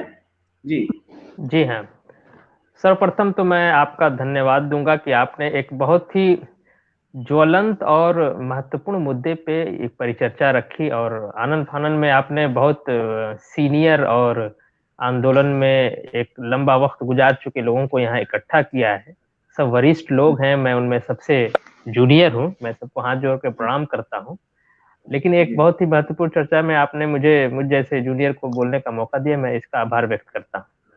देखिए, मैंने इस मुद्दे पर एक आर्टिकल लिखा था, धर्म और जाति, क्या सच क्या झूठ, क्या सच क्या झूठ। पसमानदा democracy.com पे ये आपको आर्टिकल मिल जाएगा। उसमें हमने लिखा ही है, उसका जो सेंट्रल आइडिया है वो यही है कि इस देश के अंदर धर्म कभी समस्या नहीं थी, कभी धर्म समस्या नहीं रहा इस देश के अंदर। विभिन्न धर्मों के लिए लोग, धर्मों के अंदर विभिन्न संप्रदाय के लोग, नाना प्रकार के आस्था वाले लोग एक साथ खूब मेल जोल के रहते हैं। आप गली में घुसेंगे, 3 धर्म के लोग हैं, आपको बिल्कुल पता नहीं चलेगा। अगर किसी एरिया विशेष के हैं तो उस क्षेत्र विशेष की भाषा भोजपुरी बोलते हुए दिखाई देंगे, आपको कहीं से फर्क नहीं। किसी के यहाँ शादी है, वहां भी आप फर्क नहीं कर पाएंगे कि कौन हिंदू है, कौन मुसलमान है, कौन सिख है। और घरों में जो लड़के काम करते हैं, बाहर जो लोग काम करते हैं, उससे आप एकदम आप बांट ही नहीं सकते हैं। तो धर्म इस देश के अंदर कभी समस्या नहीं रही है। अब आते हैं बात समस्या इस देश के अंदर जाति रही है, जाति व्यवस्था रही है, जाति के आधार पे भेदभाव रहा है। और ये सिर्फ हिंदू धर्म या ब्राह्मण धर्म आप कह लीजिए या सनातन धर्म कह लीजिए, उसकी समस्या नहीं, ये पूरे हमारे भारतीय की समस्या रही है। और ये आप देखेंगे तो विदेशों में भी ये समस्या रही है रेसिज्म के नाम पे। जैसे इस्लाम में रेसिज्म रहा, जो इंडिया में आके जातिवाद में कन्वर्ट हो जाता है। तो ऐसा नहीं है। तो ये मेरा आर्टिकल का यही था कि समस्या जाति है। आपका नाम चंदन हो सकता है, चंदन से आप फैयाज हो सकते हैं, फैयाज से आप सिल्वेस्टर हो सकते हैं, सिल्वेस्टर से आप गुरिंदर हो सकते हैं। ये मैंने सिग्निफायर के तौर पे ये नाम यूज किए हैं अपने आर्टिकल में। लेकिन आपकी समस्या खत्म नहीं होती। ये जो उत्पीड़न है या जो भेदभाव है भूत की तरह आपके पीछे पीछे रहती है। और याद रखिएगा, भूत जान नहीं मारता है, भूत परेशान करता है। अगर वो जान मार दे तो बात ही खत्म हो जाएगी। तो भूत की तरह ये व्यवस्था, ये सिस्टम आपके साथ है। और ये जो धर्म, आप कहेंगे कि मैंने कहा कि धर्म समस्या नहीं है, धर्म को समस्या बनाता है अशराफ। हमेशा याद रखिएगा, मुस्लिम सांप्रदायिकता बहुत गंभीर बात है। हिंदू सांप्रदायिकता पे हम बात करते हैं, लेकिन इस देश की सारी समस्याओं के जड़ में मुस्लिम सांप्रदायिकता कूट कूट के रची बसी है। और ये बाहर से आए अशराफ वर्ग जो इस देश पे 600-650 साल, ये कहते हैं 1000 साल हैं, लेकिन 650 साल से ज्यादा इनकी हुकूमत नहीं है। कोई स्कूल, मदरसा, कॉलेज इनके नाम पे नहीं है। ताजमहल इन्होंने बनाया है, लाल किला, कुतुब मीनार बनाया है। कोई न्यायालय, शिक्षालय इनके पास दिखाने को नहीं है। हमारे पास तो फिर भी तक्षशिला और नालंदा हम दिखा सकते हैं इनको, लेकिन कोई न्यायालय नाम से या जहां दारुल का कोई बिल्डिंग दिखाने के लिए मोहब्बत की निशानी है, कुतुब मीनार है, तो ये वो अशराफ वर्ग है जिसने इस देश में आके जिहाद करके और जो भी धर्म का इस्तेमाल करके सत्ता वर्चस्व स्थापित करता है। और जब सत्ता वर्चस्व पे चोट पड़ती है तो धर्म का लाग ये खेलना शुरू करता है। कम्युनल अवार्ड से लेके पाकिस्तान बनने तक, मुस्लिम पर्सनल लॉ बोर्ड बनने तक, मिल्ली काउंसिल, वक्फ बोर्ड, जितने छोटे छोटे, अभी वैसी साहब एक पार्टी बना के मार चल रहे हैं। कल एक दिन सरजील उस्मानी ने कहा कि हिंदू समाज सड़ गया है। इस तरह की ये जो मुस्लिम सांप्रदायिकता है वही समय समय पर धर्म को समस्या बना के पेश करती है। और जब धर्म को हम समस्या समझ लेते हैं तो सारा हमारा विमर्श, सारी समस्या उसी के इर्द गिर्द, हिंदू मारो मुसलमान को, मुसलमान मारो हिंदू को, हिंदू सिख दंगा होगा, सिख मुस्लिम दंगा होगा। ये पूरा तंत्र जो है अशराफ ने डेवलप किया है। क्यों डेवलप किया है? वो इस देश पे शासक वर्ग था, वो चाहता था कि उसकी शासक सत्ता बरकरार रहे। इसीलिए अभी भी एक बड़ा भूभाग वो लेके मस्त है बिल्कुल, और इंडिया में भी अभी उसको छोटे छोटे पाकिस्तान बनाने के। तो जड़ में जो समस्या है वो अशराफवाद है। अशराफ अपने सत्ता वर्चस्व के लिए किसी हद तक चला जाता है। ये भाजपा में भी बैठा रहता है, और पसमानदा अगर भाजपा की तरफ देखता है तो उसको काफिर का फतवा दे देते हैं। हम लोगों के ऊपर ये इल्जाम है कि बस हम लोग संघ से पैसा लेके काम कर रहे हैं, भाजपा से पैसा लेके काम कर रहे हैं। पहली समस्या ये समझिए आप। दूसरी समस्या ये, इसका काट कैसे होगा? तो हमारा इतिहास रहा है, बाबा कबीर से लेके, आसिम बिहारी से लेके, माननीय अली अनवर जी यहाँ पे बैठे हुए हैं उन तक, वकार हवारी साहब यहाँ बैठे हुए हैं, हाजी निसार साहब हैं, एजाज अली साहब। ये एक हमारी परंपरा चली आ रही है मुस्लिम सांप्रदायिकता के खिलाफ लड़ने की। और जो इस्लामिक टाइप ऑफ रेसिज्म है, जातिवाद है, नस्लवाद है, उसके खिलाफ। और पसमानदा आंदोलन ही उसका काट कर सकता है, पहली चीज। दूसरी चीज, पसमानदा आंदोलन का एक इतिहास रहा है। मैं हाजी शरीयतुल्लाह का जिक्र करना भूल गया। कबीर और आसिम बिहारी के बीच में हाजी शरीयतुल्लाह, उनके पुत्र दादू मियाँ, जो बंगाल की भूमि पे अशराफवाद से लड़ते हैं, तहरीक मोहम्मदी के खिलाफ उन्होंने फराइजी आंदोलन छेड़ा था। तहरीक मोहम्मदी जो है इस्लाम के नाम पे अशराफवाद का स्थापना था, उसके खिलाफ हाजी शरीयतुल्लाह, उनके पुत्र दादू मियाँ का एक स्ट्राइव है, बेहतरीन एक संघर्ष है। आप देखेंगे अक्सर उसको अशराफ एक तो जिक्र नहीं करता है, और जिक्र करता है तो वो उसको जो है इस्लामिक सुधार का आंदोलन बताते हैं। एक बात याद रखिए, अशराफ जिस चीज की चर्चा ना करे वो समझिए पसमानदा है। अगर किसी व्यक्ति विशेष की, वीर अब्दुल हमीद का जन्मदिन नहीं मनाता, समझिए वीर अब्दुल पसमानदा थे। एपीजे अब्दुल कलाम को वो नहीं बात करता है, उनका बर्थडे नहीं मनाता है, तो समझिए कि वो पसमानदा थे। वो सर सैयद का बर्थडे मनाता है। इस देश के अंदर, इस देश के पॉइंट ऑफ व्यू से देखा था, सर सैयद ट्रेटर था, देशद्रोही था ये हमारे देश का, और इस्लाम का भी वो द्रोही था। इस्लाम में भी बहुत सी चीजों को उसने विरोध किया है, बहरहाल, लेकिन वो हीरो है। अशराफ उसके बर्थडे हर साल मनाता है। तो ये समस्या है। तो मैं ये कहना चाहता, अब एक आखिरी बात मैं कहता हूँ, पसमानदा आंदोलन की अभी जो मौजूदा स्थिति है, पसमानदा जो आपका उन्वान है, दलित पिछड़ा एक समान, हिंदू या मुसलमान, ये नारा हमारे माननीय सांसद जी ने दिया, इस वक्त मौजूद है, उनकी गरिमामयी उपस्थिति में हम बात कर रहे हैं। मैं बहुत अपने को सौभाग्यशाली समझ रहा हूँ कि मैं जिसको देख के, जिसको वो कहना द्रोणाचार्य की मूर्ति बना के क्लब प्रैक्टिस कर रहा था, मैं थोड़ा सा भाविक भी हूँ। वो द्रोणाचार्य स्वयं मेरे सामने है, मैं अपनी बात कर रहा हूँ उनके सामने। मेरे लिए सम्मान की बात है, मैं आज उनको प्रणाम करता हूँ। उनसे देख के, उनको सीख के, उनकी किताबें पढ़ के हम लोग आंदोलन में आए और स्वयं उपस्थिति है। पसमानदा आंदोलन की तरफ से ये नारा बहुत पहले दिया गया है, लेकिन जो हिंदू समाज का जो पिछड़ा है या जो शेड्यूल कास्ट है, शेड्यूल ट्राइब है, उसकी तरफ से हमेशा एक सर्द मोहरी रही है। वो टेबल टॉक पे तो पसमानदा की बात करते हैं, लेकिन बड़े मंचों पे एक दो अपवाद हो सकता है। समग्र रूप से जैसे वो पिछड़ों की बात करते हैं, पिछड़ों में अति पिछड़ों की बात करते, कभी पसमानदा की बात नहीं करते। ये एकदम मतलब एक दो अपवाद छोड़ दीजिए। दूसरा एक नारा हमने दिया था, जय भीम जय पसमानदा का नारा। ये जय भीम जय पसमानदा का नारा, जय पसमानदा का नारा मैंने 2015 में एक कटियार साहब ने एक कॉन्फ्रेंस में कही थी, वहीं से मैंने इसको उठा लिया। तो जय पसमानदा का नारा खूब चलता है, मैंने खूब लिखा उसको, हमारे पसमानदा साथियों ने लिखा। फिर उसके बाद हम लोगों ने सॉलिडेटरी के लिए कि जो बहुजन आंदोलन है उससे सॉलिडेटरी जय भीम जय पसमानदा का नारा दिया गया। लेकिन हमारी बात को, पसमानदा की बात को न दलित आंदोलन, पिछड़े आंदोलन, कोई भी सामाजिक न्याय का आंदोलन उस तरह से लाइन नहीं देता है। मुख्य धारा की मीडिया की तो बात ही छोड़ दीजिए। मैं आपका धन्यवाद दूंगा कि आप अपने चैनल के माध्यम से बात कह रहे हैं। उसके बाद आया जय भीम जय मीम का नारा, जय भीम जय पसमानदा का नारा जय भीम जय मीम के नारे से पहले का है। बाद में हमने जब अब लेकिन चूंकि वो मशहूर नारा था, अशराफ का नारा था, तो इसलिए वो नारे को पहले को समझते, हमने उसका काउंटर किया। सॉलिडेटरी की सारी पहल, सारी मतलब मोहब्बत के सारे दावे, सारी कोशिशें पसमानदा की तरफ से रही हैं। आमतौर से हम हर जगह की बात करते, लेकिन कभी पिछड़े आंदोलन, बहुजन आंदोलन, दलित आंदोलन की तरफ से उस तरह से हमको नहीं टेकअप किया गया, उस तरह से हमें भाई नहीं समझा गया। और उसकी एक वजह यह हो सकती है कि हमें कमजोर समझा जाता है कि भाई इन धोबियों को, इन भंगियों को, इन गोरकनों को, इन नटों को लेके क्या होगा।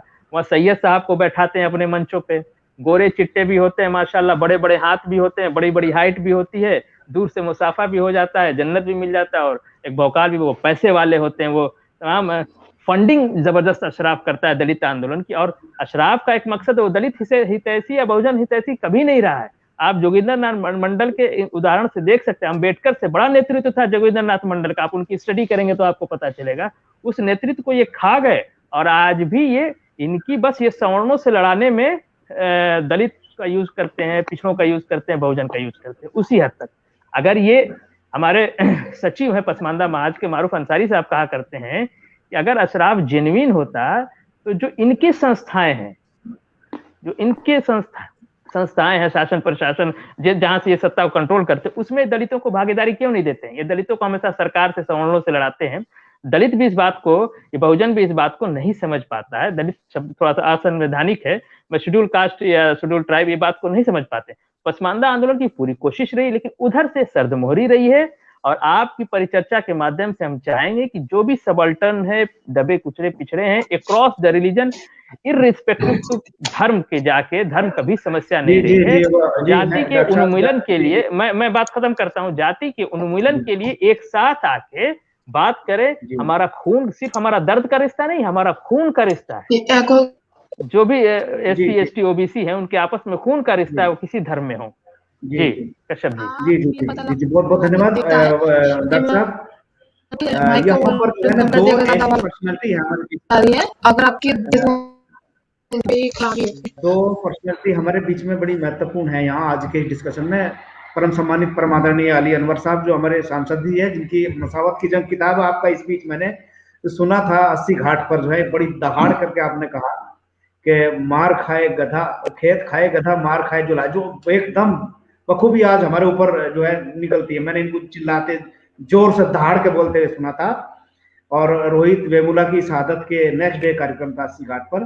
तो और दूसरे हमारे आज के जो कानूनी तरीके से जो आंदोलन चलाते हैं आदरणीय वकील साहब राजेंद्र साहब जो सुप्रीम कोर्ट नई दिल्ली में, दो ऐसी पर्सनैलिटी हमारे बीच में। और वकार भाई का तो जवाब ही नहीं है।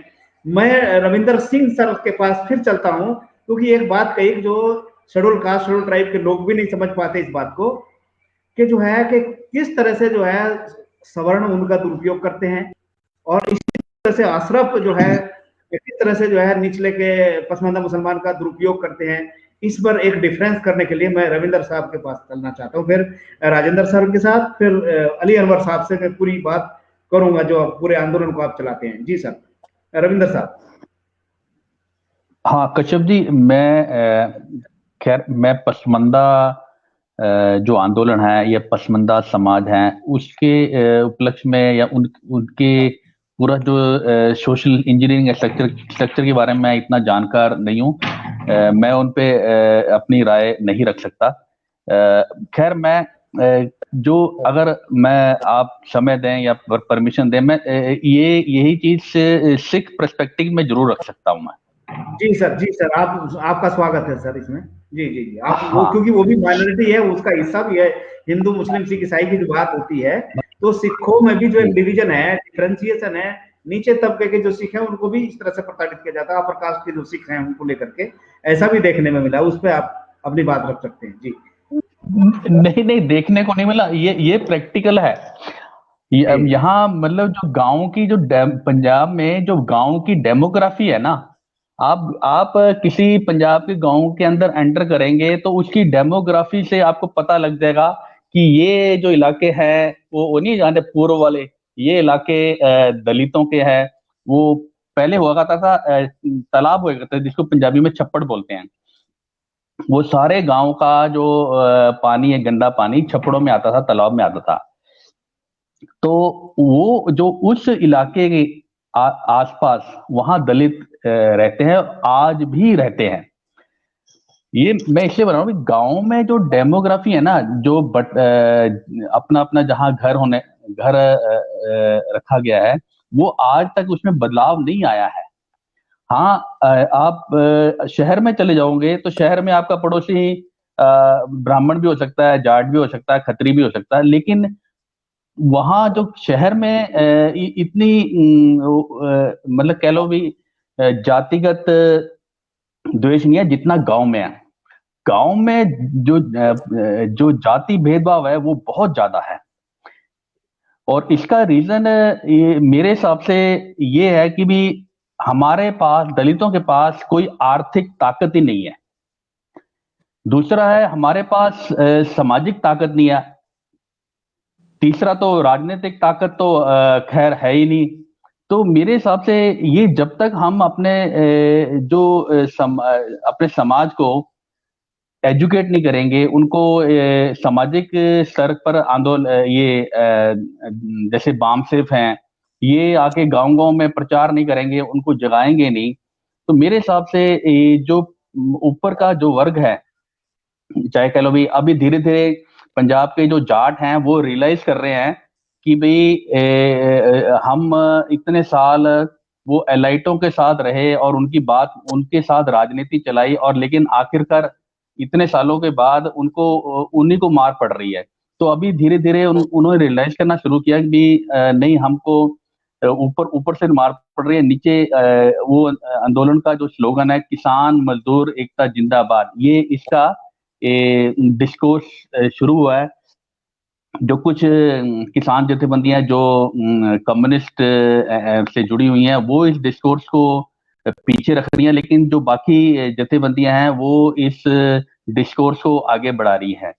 तो मेरे हिसाब से ये एक यही है कि हम चलो हम आप एक इंटेलेक्चुअल आदमी सब मिलके चैनल पे बात कर रहे हैं, ये मतलब प्रॉब्लम जानने की कोशिश कर रहे हैं, सॉल्यूशन ढूंढने की कोशिश कर रहे हैं, लेकिन गांव-गांव में जाके हमको अपने लोगों को समझाना या सामाजिक स्तर के एक आप कह लो भी जथेबंदियां या ऑर्गेनाइजेशन बनाने पड़ेंगे, ताकि उनको हम मेंटली, मानसिक तौर पर जो वो गुलाम है उनको बाहर कर सके।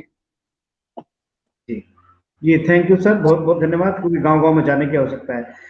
वकील साहब सबसे बाद में अपनी राय देंगे, क्योंकि बहुत आपने सुना संविधान को ध्यान में रखते हुए, और जो आजकल जो है हमें करने की आवश्यकता है। फिर मैं अली अनवर साहब के पास चलता हूँ। अली अनवर साहब, आपने सबकी बात सुनी, क्योंकि आपकी जो लेखनी है और आपकी कथनी करने में मुझे कुछ अंतर नहीं लगा।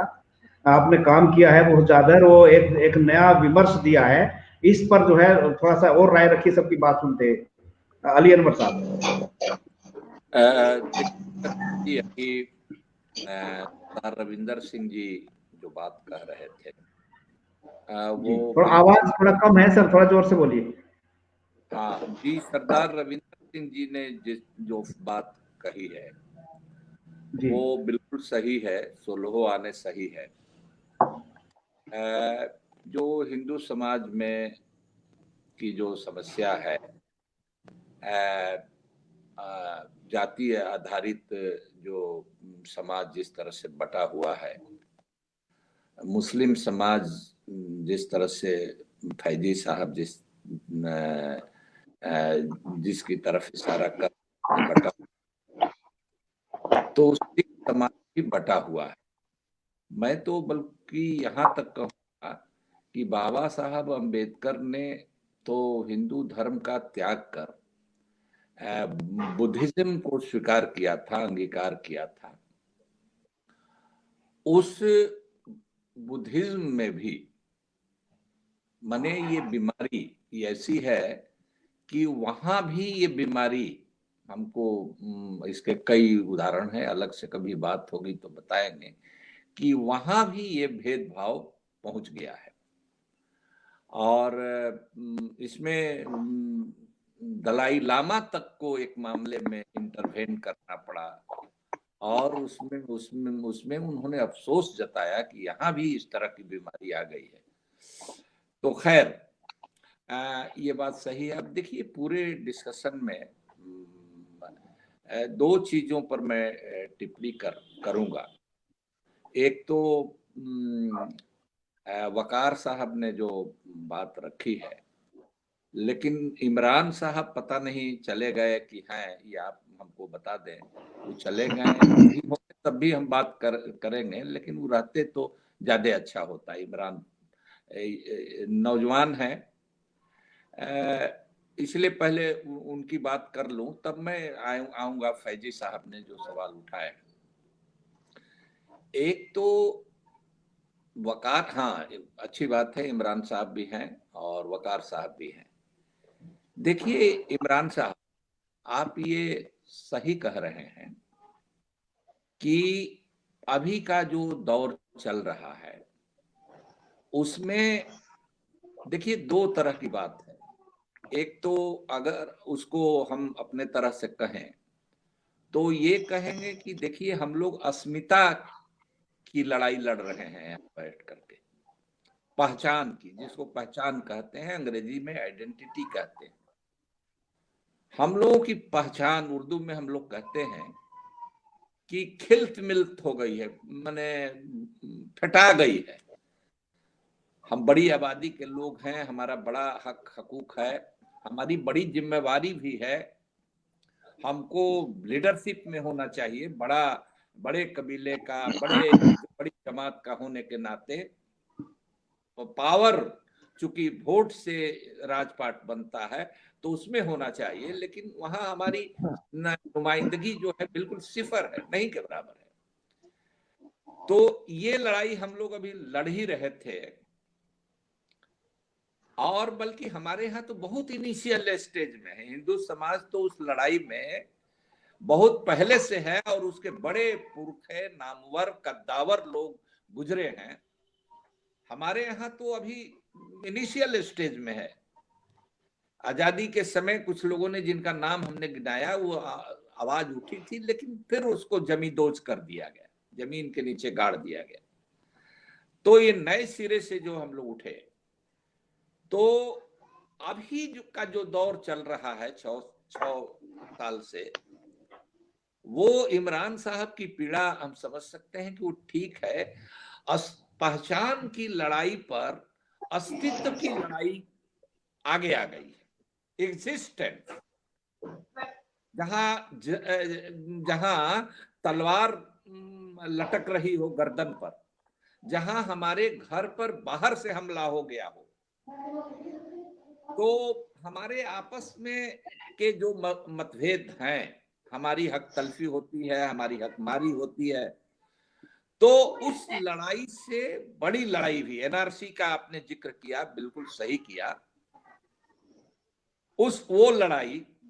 फिर अभी किसान, सरदार जी कह रहे थे, किसानों का जो आंदोलन है, वो लड़ाई, ये लड़ाई सीधे डेमोक्रेसी इस मुल्क में बाबा साहब का बनाया संविधान रहेगा कि नहीं, वो खिल्त मिल्त, उसका तहस नहस हो रहा है, उसको डाइल्यूट ही नहीं, बिल्कुल उलट पुलट हो रहा है।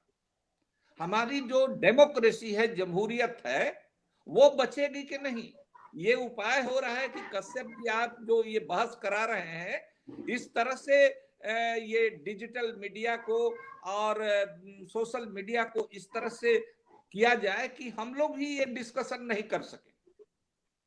और जहां धर्म आधारित राज्य है, पाकिस्तान में, दूसरे की बात नहीं कहता, पाकिस्तान, वहां आप इस तरह की बात नहीं कर सकते हैं। आप वहां इस तरह का डिस्कशन जो आज हम लोग बैठ करके इसमें से 2-3 मुसलमान नामधारी लोग भी हम लोग हैं, बहस कर रहे हैं, वहां के समाज में आप इस तरह की बहस नहीं करेंगे, नहीं कर सकते हैं। तो एक तो ये बात इमरान साहब आपने सही कहा, वो ऊपर नीचे होते रहा है, हमारा एजेंडा खत्म नहीं हुआ है, लेकिन जब हमारा अस्तित्व का सवाल है तो उस लड़ाई में भी हम स्ट्रीम माने मेन स्ट्रीम में रहना चाहेंगे।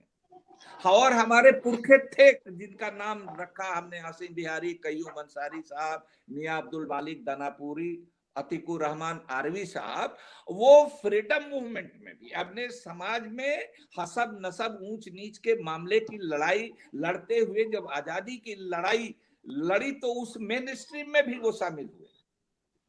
तो हम उस किसानों की लड़ाई में भी हम आगे हैं। और कृषक जातियां जो हैं वो तो सारी ज्यादातर पिछड़ी जातियां हैं, जाट हो, गुजर हो, ग्वाला हो, माने जो भी है, कुशवाहा हो, जितनी भी जातियां, ज्यादा दलित हो, सब लोग, हिंदू मुसलमान, तो कृषक जाति जिसको कहते हैं कृषक जाति, उसमें तो वो जहां भी आबादी अधिक है तो वहां वो रहेंगे ही, आंदोलन में भी वही है, कुर्बानी भी उन्हीं की होती है। तो ये बात सही है, लेकिन देखिए ये वकार साहब ने बिल्कुल सही कहा। इमरान भाई, आप नौजवान आदमी हैं, आप समझ रहे हैं कि ओवैसी साहब आज तर्जुमान हो गए हैं मुसलमानों की आवाज के। देखिए उसके पीछे देखिए कि मीडिया का कितना बड़ा उनको सहयोग है। मैं उनके साथ 12 साल पार्लियामेंट का मेंबर, हमारे अच्छे दोस्त हैं, लेकिन उस समय वो मीडिया उस समय भी घोल मट्ठा होता था, लेकिन वो कुछ भी बोलते थे तो दूसरा बाइट हमारा लेने के लिए मीडिया का लोग आ जाते थे, तुरंत उनकी बात का जवाब हो जाता था। आज दिक्कत यह है कि मीडिया पर हमारे आप जैसे लोगों की बात बिल्कुल नहीं जाती है, लेकिन उनकी बात जाती है। आप जान लीजिए, जिसको मीडिया बहुत ये करने लगे एक तरफा, तो एक तरफ उधर बीजेपी के लोग, एक तरफ इधर लोग। देखिए नो डाउट कि काबिल आदमी है, बेहतर है, धनवान है, बलवान है, बाहुबली है, सब कुछ जानते हैं उनके बारे में, लेकिन वो जो सियासत कर रहे हैं वो धार्मिक गोलबंदी की सियासत कर रहे हैं। वकार साहब आपसे तो कम से कम उम्र में बड़े हैं, तो वो जो बता रहे हैं कि उनके यहाँ कहाँ है भाई, माइनॉरिटी में भी अगर मान लीजिए तो जुलाहे भी हैं, राइन भी हैं, धोबी भी हैं, नट बखो पवरिया, सब बिरादरी के लोग, मंसूरी बिरादरी के लोग, सारी बिरादरी के लोग हैं, तो उनका नहीं है। और मुस्लिम लीग के खिलाफ जब कय्यूम अंसारी, अतीकुर रहमान आरवी, मियां अब्दुल मालिक दानापुरी वगैरह, पहले आप जान लीजिए जिस तरह से सब कांग्रेस, सब बीजेपी, कम्युनिस्ट, फलान ढकान सब कांग्रेस में थे, और बाद में धाराएं अलग, सोशलिस्ट अलग, कम्युनिस्ट अलग, अम्बेडकरवादी अलग, लेकिन अब उसी तरह से सब मुसलमान भी एक समय मुस्लिम लीग में थे, लेकिन उसका लीडरशिप एलिट का था, अशराफों का था, नवाबों का था, जमींदारों का, मुस्लिम जमींदारों का था। तो ये पिछड़े तबकों के सब लोग अलग हुए, तो सिर्फ उनका अशराफ होना ही नहीं है, उनकी जो सियासत है, जिन्ना भी किसी जमाने में प्रोग्रेसिव माने जाते थे, लेकिन जिन्ना किस तरह से टू नेशन थ्योरी को लेकर के गए, तो उनकी सियासत देख लीजिए, बिहार में आवे, झारखंड में आवे, उत्तर प्रदेश में, अभी हैदराबाद का चुनाव हुआ है, बीजेपी 2 से लेकर के 49 पहुंच गई। ये तो वही के वही है, आप 15% आबादी है ना भाई। तो धर्म के आधार पर इस देश में गोलबंदी कीजिएगा तो हमेशा आप घाटे में रहिएगा, हमेशा आप पीटे मारे जाइएगा, उनकी नेतागिरी तो चमक जाएगी। तो खास करके पसमानदा लोगों को, पिछड़े लोगों को, वो हिंदू में भी जरूरत है और मुसलमान में भी जरूरत है कि ये लोग बहुत चालाकी से गरम गरम बात करके ये चाहते हैं कि तमाम बीच के लोग खत्म हो जाए और ये पूरा मीडिया लगा हुआ, पूरा बीजेपी लगा हुआ है ओवैसी टाइप लोगों को देश के मुसलमानों का नेता बताने के लिए। उस समय जिन्ना को बना दिया उसी तरह से, लेकिन उस समय पसमानदा लोग जो थे, कुछ लोग ही थे, वो लोग लड़ाई लड़े उनके खिलाफ, टू नेशन थियरी के खिलाफ लड़े। टू नेशन थियरी के खिलाफ 1940 में जो इंडिया गेट है, 40,000 पसमानदा मुसलमान। अब 1940 देखिए, उस समय बड़ी बड़ी रैलियों का इतिहास नहीं था दिल्ली में। 40,000 मुसलमान कैसे गए होंगे पसमानदा मुसलमान जा करके, और एक सूत्री मांग थी, इस मुल्क का बंटवारा मजहब की बुनियाद पर मत करो। मजहब की बुनियाद पर जो मुल्क बनता है, हिंदू के बाद जो आरएसएस कर रहा है, जो बीजेपी कर रहा है, वो छोड़ दीजिए, मुसलमानों के तो हक में है ही नहीं। वो हिंदू अति हिंदू पिछड़े, हिंदू दलित, सिख भाइयों, किसी के पक्ष में वो नहीं है। और वो जमहूरियत पर सीधा चोट करेगा, वो सीधा चोट करेगा भारत के संविधान। वो हो रहा है हम लोगों के साथ में। तो इमरान भाई, ये सब मोह माया को, ये भ्रमजाल जो मीडिया का है, उसमें हमारे लोगों को ज्यादा सतर्क रहना है। अब मैं आता हूं, फैजी साहब ने एक बात कही है, बहुत काबिल हैं और पढ़ते लिखते हैं, दोस्त हैं, ये भी नौजवान है। देखिए, कोई भी बात, देखिए इस मुसलमान यहाँ 15% है। हमारे यहाँ भोजपुरी में कहा जाता है मूस मोटहन लोढ़ा हुई हैं।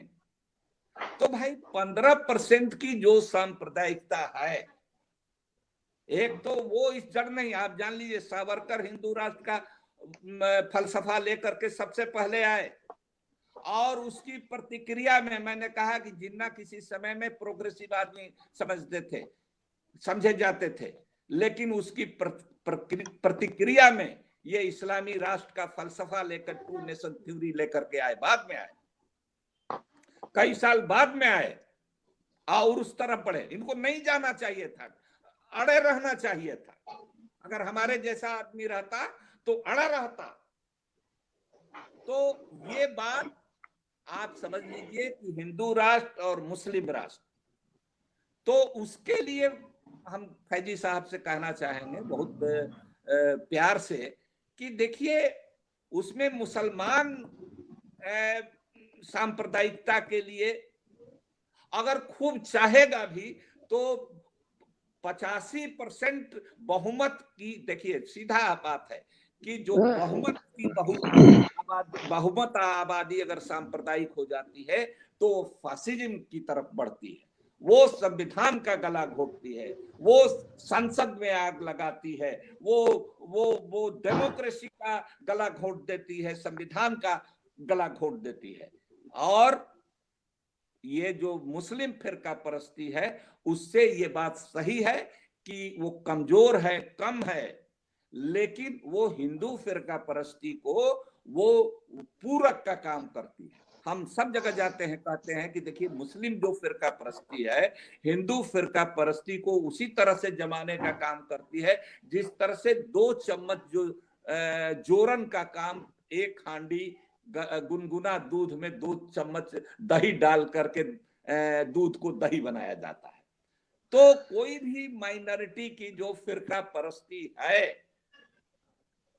वो उतना बड़ा खतरा नहीं है, लेकिन वो पूरक का काम करती है। लेकिन फैजी साहब को हो सकता है कि अल्फाज में ये कहने में ये हो, लेकिन जो हमने समझा कि आप ये कह रहे हैं कि मुस्लिम जो फिरका परस्ती है वही सब समस्या का जड़ है, वो है सेकेंडरी है,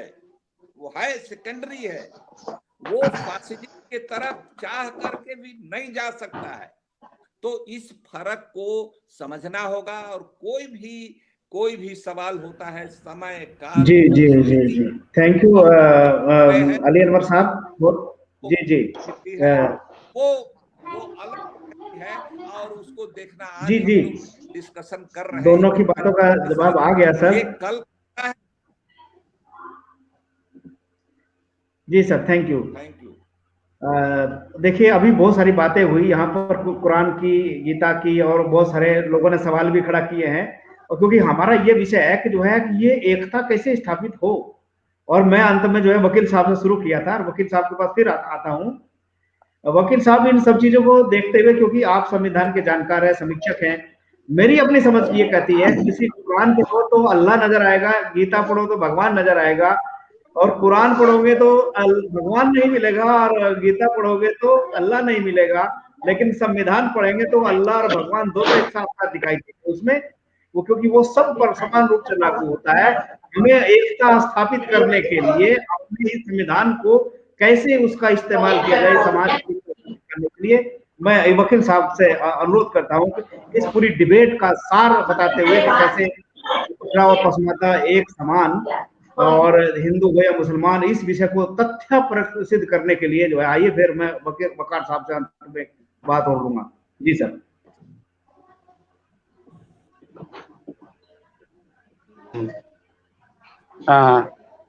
थैंक यू प्रोफेसर साहब। अभी हमारे भूतपूर्व सांसद महोदय ने भी बहुत अच्छी बातें बताई, और अपने सिख समाज से हमारे रविंदर भाई ने कुछ बातें रखी, मुद्दे अपने उन्होंने बताए, और भी जिसे वकार साहब और फैजी साहब ने भी अपनी अपनी बातें रखी। अब जो फर्दर हमें करने की जरूरत है वो हमें सोचने की जरूरत है। आप देखिए कि जब काका कालकर का एक रिपोर्ट आया था ओबीसी आरक्षण को लेकर के, और उस समय की सरकार कैसे ने उस रिपोर्ट को खारिज करके और रद्दी की टोकरी में फेंका था। अगर वो रिपोर्ट लागू हो गया होता तो आज ओबीसी समाज एससी एसटी के तरह ही काफी आगे निकल चुके होते, और शायद ये 70-75-72 साल में ये देश की हालत कुछ और होती। तो कहने का मतलब मेरा ये है कि कांग्रेस हो, बीजेपी हो या कम्युनिस्ट हो, इन तीनों का एक कनेक्शन है, इनका जनेऊ कनेक्शन। ये तीनों जगह वही लोग बैठे हुए हैं, और हम लोग खाली उनके टर्मिनोलॉजी में उलझे हुए हैं कि कांग्रेस अच्छा है तो कम्युनिस्ट अच्छा है तो कभी बीजेपी अच्छा है। वो तीनों हमारे कोई अच्छे नहीं है, वो हमारे लिए तीनों एक ही जैसे हैं, जैसे एक सांप नाथ है दूसरा नागनाथ है, जैसे कि माननीय काशीराम जी कहा करते थे। तो हमें इनसे निकलना पड़ेगा। दूसरी बात है कि अब हमारा संवैधानिक पहचान है, हम ओबीसी हैं, एमबीसी हैं, एससी हैं, एसटी हैं। अब ना हम पिछड़ा है, ना हम दलित है, ना हम पसमानदा है। अगर पसमानदा के नाम पर कोई मीटिंग बुलाई जाती है तो गैर मुस्लिमों में यही लगेगा कि ये मुसलमानों का कोई जमात है, और अगर आप पिछड़ा के नाम पर कोई बात बुलाते हैं, मीटिंग बुलाते हैं, तो अदर कम्युनिटी के लोगों को लगता है कि ये कुछ इनका आपस में मीटिंग है। तो हमें इनसे आप बाहर निकलना पड़ेगा। हमारा एक संवैधानिक पहचान है जो हमें संविधान निर्माता खासकर डॉक्टर बाबा साहेब अम्बेडकर ने दिया है कि हम इस देश में ओबीसी हैं, एमबीसी हैं, एससी हैं, एसटी हैं। तो हमारी जब भी कोई तरह का मीटिंग हो तो एससी एसटी ओबीसी एमबीसी का हो मीटिंग अक्रॉस द रिलीजन, क्योंकि सबसे बड़ी पहचान इस देश का है। चाहे जितना कह दे कि भारत एक कृषि प्रधान देश है, लेकिन मैं सदा से यही मानता हूं कि भारत एक जाति प्रधान देश है, यह कृषि प्रधान देश नहीं है, ये जाति प्रधान देश है। अगर कृषि प्रधान देश होता तो आज 2 करोड़ लोग रोड पर बैठे नहीं होते। तो ये बैठे हुए हैं क्योंकि ये जाति प्रधान देश होने की वजह से ये रोड पर बैठे हुए हैं। तो जाति एक सच्चाई है, और लड़ाई भी हमें जाति के ही बैनर तले लड़ना पड़ेगा। अगर जाति के इतर लड़ेंगे तो आपकी हमेशा हार होगी। वो हमेशा इसीलिए बार बार कहता है कि जातिवाद हो रहा है, जातिवाद नहीं होना चाहिए, और इस बात को वही लोग कहते हैं जो इसको खूब अपने अच्छी तरह से भुनाते हैं। तो इसीलिए जातिवाद की लड़ाई लड़िए और जातिवाद खूब करिए। मैं तो कहूंगा ठोक के करिए जातिवाद। आप बगैर जातिवाद किए आपको कुछ नहीं मिल सकता है, संविधान में हमें दिया हुआ उसका हक। तो ये अब बैठक हमारी जब भी होनी चाहिए, चाहे स्टूडेंट यूनियन की हो या अपने कोई और जगह की एसोसिएशन की हो, तो आप भूल जाइए कि हम हिंदू हैं, मुसलमान हैं, हमारी एक पहचान है। और एकदम देखिए कि ओबीसी एससी एसटी की जितनी भी जातियां हैं उनका इंटरनेशनल पहचान है, चाहे वो कोबलर हो, चाहे वो ऑयल मैन हो या मिल्क मैन हो, फिशरमैन हो, चाहे वो गोल्ड स्मिथ हो, एडम स्मिथ हो, बाहर के देशों में तो बाजबता उनका सरनेम है। गोल्ड स्मिथ वहां देखिए है, स्मिथ है, कोबलर है, वहां बुचर है, वहां पर तो वो उनका सरनेम ही है, हमारा नाम क्या। तो इसीलिए इससे डरने की कोई जरूरत नहीं है। हम अपने नाम को खोल करके रखें, अपनी पहचान को एकदम ठोक के लाइए, डरने की कोई जरूरत नहीं है। और आप 90, 80, 85% की जब बात करते हैं तो फिर डर किस बात का है। पूरा ठोक करके अपना अपना संगठन करिए, अपना आंदोलन करिए, अपना मीटिंग करिए। जब अब ये हमें इनके भरोसे रहने से काम नहीं चलेगा। आप एक बात देखिए कि अल्पसंख्यक मंत्रालय है, इसमें कितने SC ST OBC हमारे मुसलमान ही ले लिए, कितने हैं उसमें। या आप वक्फ बोर्ड ले लीजिए, या इनका आप अल्पसंख्यक आयोग ले लीजिए, कौन है इसमें पसमानदा से, कौन कौन लोग हैं इसमें। या आप माइनॉरिटी के नाम पर जज ले लीजिए, वो जज इस देश में नगण्य संख्या है जैनियों का, नगण्य संख्या पारसियों का, उसका तो जज बन जाता है। लेकिन OBC SC ST चाहे वो किसी हिंदू से हो या मुसलमान से हो या सिख से, उनका कोई बना है SC ST OBC का जज, आखिर क्यों नहीं बन पा रहा है। और नगण्य जनसंख्या के लोग जो माइनॉरिटी कहलाते हैं वो आ जाते हैं जज बन करके, क्यों। उनके वो एक फॉरवर्ड क्लास होते हैं, उनके एक अशरफ क्लास है, वो अक्रॉस द कम्युनिटी वो अशरफों का राज है, चाहे किसी भी रूप में हो, और वो अंदर से एक खाते हैं। ये जो 2 नेशन थ्योरी के भी जो बात हमारे कर रहे थे सांसद महोदय ने, बिल्कुल ये जो है हमारे तरफ से ही यहाँ पर जो राज करने वाले लोग हैं, रूलिंग क्लास का ही एक सगुफा था, उसका षड्यंत्र था। जब वहां मुस्लिम लीग और जोगिंद्रनाथ मंडल के सहयोग से बाबा साहब जो मुंबई से नहीं जा पाए थे संविधान सभा में, वो चले गए थे जैसुर खुलना से, बांग्लादेश में जो भी है। यही बात हमारे चाहे वो कम्युनिस्ट के जनेऊधारी हो या कांग्रेस के हो या RSS के हो, उनको ये बात गले नहीं उतरी कि ये तो अब दलित मुस्लिम और इनका एक जोड़ हो गया है, 50% संख्या से क्रॉस कर गए ये लोग, ये कभी भी राज कर सकता है। और इसी षड्यंत्र को उन्होंने भुनाया, और सबसे पहला दंगा अगर हुआ था तो वही बंगाल में हुआ था। और जो जोगिंद्रनाथ मंडल जी थे हमारे वहां दलित नेता, उनका घर बार बांट करके पाकिस्तान में दे दिया गया।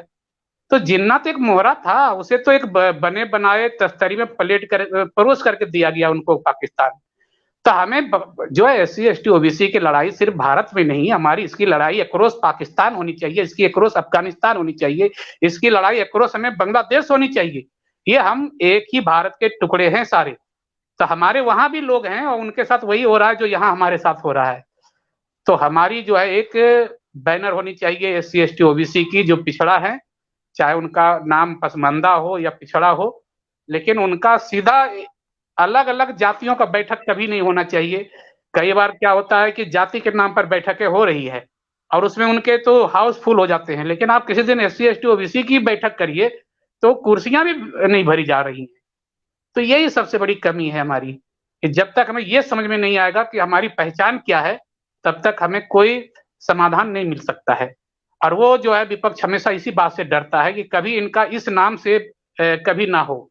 एक पिछली बार 2 साल पहले एक साथी मेरे से पूछ दिया कि ये नीट में मुसलमान भी आते हैं, ये OBC में मुसलमान भी आ गए हैं। वो नीट में सिलेक्ट हो गया था एक लड़का, उसे पता नहीं था कि मुसलमान भी OBC में आता है। अब उसे लगा कि मुसलमान की एंट्री SC ST में तो बैन कर रखा था उनको ऑर्डिनेंस के थ्रू, कि वो SC ST में उनको पॉलिटिकल रिजर्वेशन नहीं, लेकिन ये OBC में कैसे घुस गए। अब वो नीट में क्वालिफाई कर गया मुसलमान, एक नीट में OBC के नाम पर, उस दिन से सीधे ये इन्होंने नीट में जो है पिछड़ों को तो एकदम सीधा बंद कर दिया, या पिछड़े को तो लेना ही नहीं है। तो ये सारे षड्यंत्र चल रहे हैं, इन चीजों को समझना पड़ेगा। और इसके लिए सीधी सी एक ही लड़ाई है कि बाबा साहब ने साफ कह दिया है कि सारी समस्याओं का समाधान जो है, कुंजी जो है आपकी राजनीतिक सत्ता है, और राजनीतिक सत्ता के लिए आपके पास सामाजिक सत्ता होनी चाहिए। जब तक सामाजिक सत्ता आपके पास नहीं होगी तो आप राजनीति में चले भी जाएंगे, सत्ता भी आ जाएंगी, चाहे बहन मायावती 4-5 बार मुख्यमंत्री बन गए हों, या अखिलेश बाप बेटे जो बन गए 3 बार मुख्यमंत्री, या लालू प्रसाद जी उधर अब चला लिए हों 15 साल, या अभी JDU में हमारे नीतीश कुमार जी हैं। इतने साल वो बैठने के बाद भी अगर कुछ परिवर्तन नहीं आ रहा है, आपका सत्ता हाथ में आते हुए निकल रहा है, इसका मेन कारण है कि आपके पास सामाजिक सत्ता नहीं है। कभी 2 व्यक्ति का सांसद होने वाला पार्टी आज सामाजिक सत्ता के बल पर वो पूर्ण बहुमत में है और 2/3 मेजोरिटी के साथ है वो। तो इसलिए हमें एक सामाजिक सत्ता अपना कायम करना पड़ेगा। गली गली, मोहल्ले मोहल्ले ओबीसी SC ST को एक बैनर के तहत आना पड़ेगा। वो ना हिंदू होगा, ना मुसलमान होगा, ना सिख होगा, ना ईसाई होगा। वो सिर्फ संवैधानिक दर्जे में एक SC ST OBC है और इसके अलावा हमारी कोई पहचान नहीं होनी चाहिए। अगर इसके अलावा कोई पहचान करेंगे तो आप मुंह की खाएंगे बराबर, जो 75 साल में खा रहे हैं वो अब भी खाते रहेंगे। जी सर, थैंक यू सर, वकील साहब बहुत बहुत धन्यवाद। अभी एक सवाल सरदार रविंदर सिंह जी से पूछा है हमारे साथी ने, कहा वो जानना चाहते हैं कि जो है सिखों में जो है डिवीजन है, क्या वहां पर जो है उसमें कौन सा ऐसा डिवीजन है सिखों में, अपर और निम्न का जो है? एक साथी हमारे हैं, वो आपसे जानना चाहते हैं सिखों में जो ऊंच पहली नीच का बात जो तो ना डिफरेंस। जी, पहली बात, जो सिखों में जो समाज बटा हुआ है जातिगत व्यवस्था में, चाहे मेरे हिसाब से मुस्लिम में भी बटा हो, उसकी जो जड़ें हैं वो वैदिक व्यवस्था वहीं से चली आ रही हैं। अब हुआ जैसे पंजाब में आके, वैसे जाट है और जो तरखान, जिसको बढ़ई कहते हैं, बढ़ई हमारे यहाँ तरखान बोलते हैं, जो लकड़ी का काम करते हैं, ये भी है तो शूद्रों में शूद्र। ड्रॉप कर रहे हैं, हमारा दूसरा एंगेजमेंट है बीच में। सरदार जी माफ करेंगे, हम ड्रॉप कर रहे हैं दूसरे कार्यक्रम में। जी सर, ठीक है जी सर, आपका सवाल भी आया था, लेकिन ठीक है सर, अगर दूसरे कार्यक्रम में जाना है तो sir thank you sir, thank you, आपका बहुत बहुत शुक्रिया सर। अली अनवर साहब, आपका बहुत बहुत धन्यवाद, आप आए तो, क्योंकि समय नहीं है तो जी जी हाँ, प्लीज सरदार जी कंटिन्यू। मैं बोला था कि जो समाज बाकी धर्मों में बटा हुआ है, वही समाज सिखों में, क्योंकि आखिर जो डिवीजन था वो तो एक यूनिवर्सली जो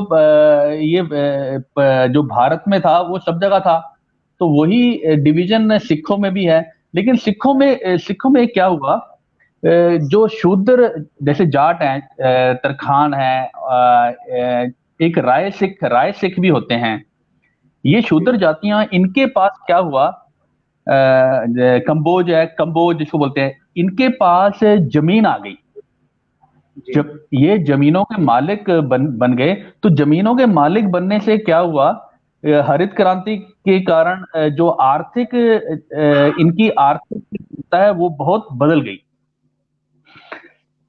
तो उन्होंने, जैसे जो ब्राह्मणवादी व्यवस्था है, उन्होंने पंजाब में क्या किया, भाई जो ये लोग हैं आर्थिक तौर पे बहुत सक्षम हो गए हैं, तो उन्होंने उनको, जैसे अकाली दल का जो आंदोलन चले थे, पंजाबी सूबा या और ये पूर्ण अपना फेडरल सिस्टम के ऊपर जो मांग कर रहे थे, वो बहुत देर लड़ते रहे। तो उन्होंने बोला भी ऐसे जो 84 की ये सब 84 के जो वो आंदोलन हुए, या ये कह लो भी टेररिस्ट दौर का, वो इसी पर था। तो उन्होंने जो ब्राह्मणवादी सत्ता है, उन्होंने ये जो आर्थिक रूप से बहुत ताकत लोग हैं जैसे जाट, उनको वो खींचा, अगर आप यूं ही लड़ते रहोगे तो आपको सत्ता नहीं मिलेगी, आप हमारे साथ आओ, हम आपको सत्ता देंगे।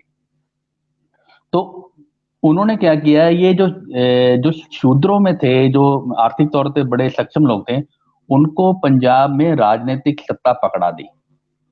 तो इसके कारण क्या हुआ, जो काम एलीट हिंदू वर्ग जो करते थे या एलीट वाले करते थे, वो जो ये जिम्मेवारी है वो इनको दे दी, जो जिनको नई राजनीतिक सत्ता।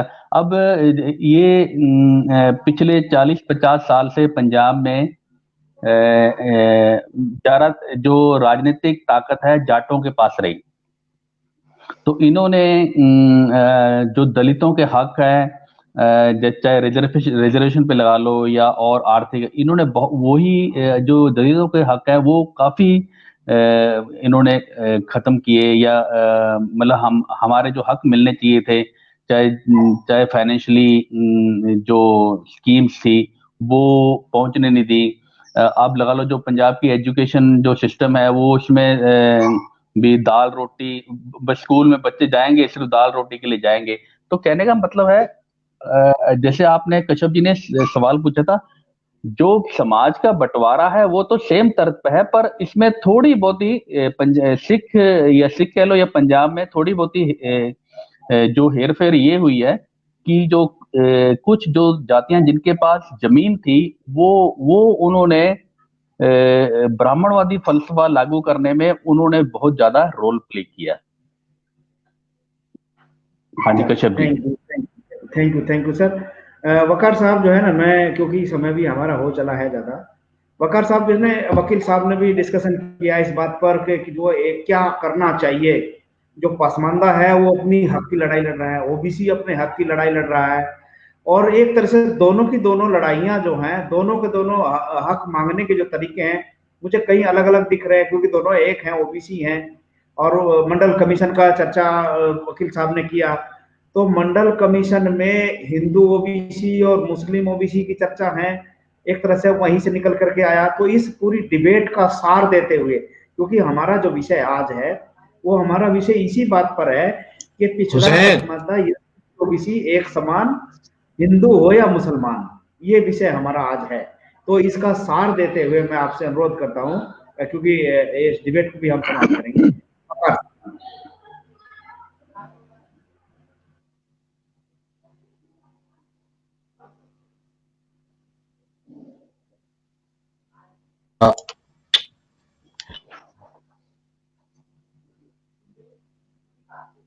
के साथ मैं खत्म करूंगा। हमारे वकील साहब शाह जी ने जो एक बात कही, चाहती है कि कांग्रेस और बीजेपी एक समान है, तो हमें ठीक ध्यान चाहूंगा मैं कि नेहरू जी ने आंदोलन एक चलाया था,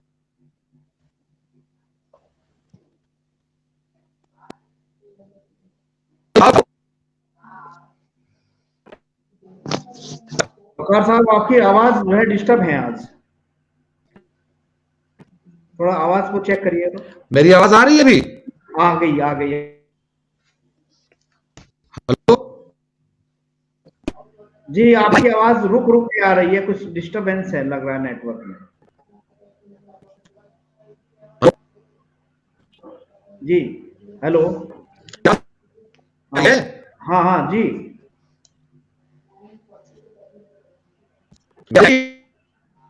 आई।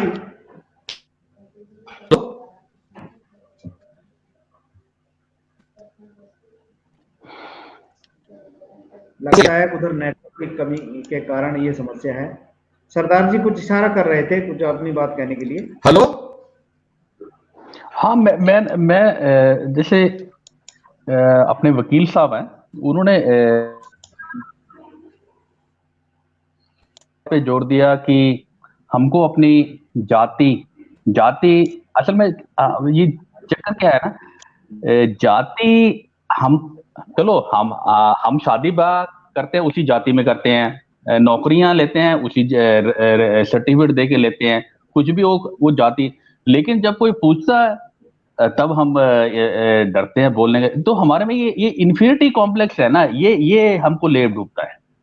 अब मैं एग्जांपल बताऊंगा, दफ्तरों में रिजर्वेशन से लोग नौकरियां तो ले लेते हैं, लेकिन अगर किसी को बोलो भाई आओ SC ST OBC की जो यूनियन है उसमें हिस्सा मिलो, हाँ हम आएंगे, या उनको कैलेंडर, हम जाते हैं पंजाब में भी, कैलेंडर दे दिए, लोग कैलेंडर है, वो शर्माते हैं अपने घरों में बाबा साहब का या SC ST जो स्लोगन लिखा हुआ कैलेंडर वो लगाने, वो तो छोड़ो अपने दफ्तरों में लगाने के लिए वो पीछे हट जाते हैं, वो घबराते हैं भी पता नहीं। जैसे हम तो ठोक के पीछे लगाते हैं, अपने एक नहीं दो के घरों में भी कैलेंडर लगाते हैं।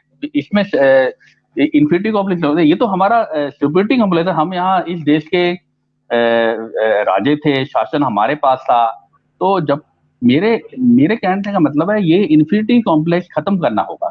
वो खत्म तभी होगा जब हमको अपनी जड़ें पता लगेंगी, हमको अपने रूट्स पता लगेंगे कि हम है क्या। जैसे बाबा साहब ने संविधान में सबसे बढ़िया, जैसे मेरे हिसाब से वो जो हमारी जो शूद्रों की पहचान थी ना, सबसे बड़ा काम किया उनको। जैसे अभी NRC में या सीए में तो मुस्लिम समाज है, इन पे मार पड़ रही है।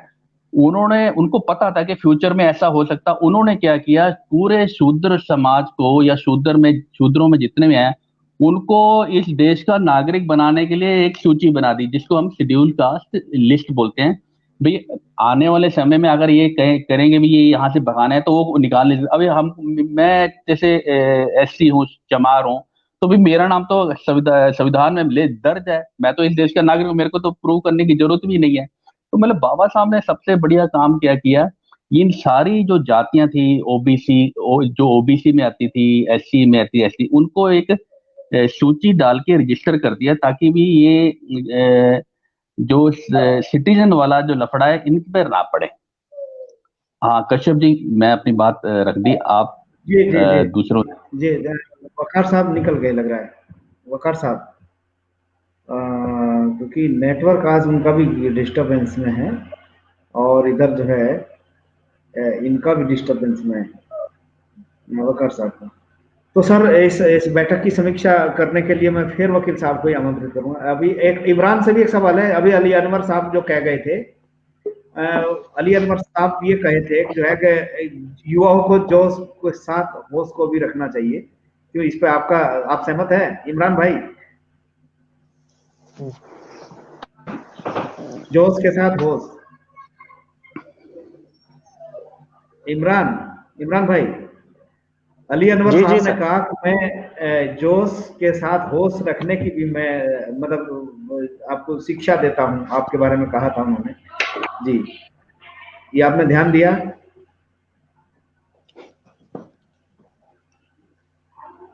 हाँ मैं काम कर रहा है।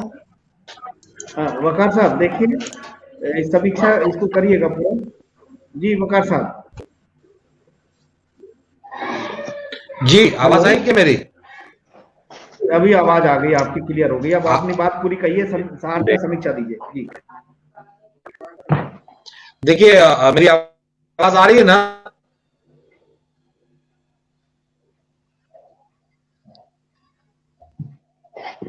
ठीक। देखिए मैं बीच में तो नहीं सुन पाया क्या बात, मैं जहां से शुरू कर रहा था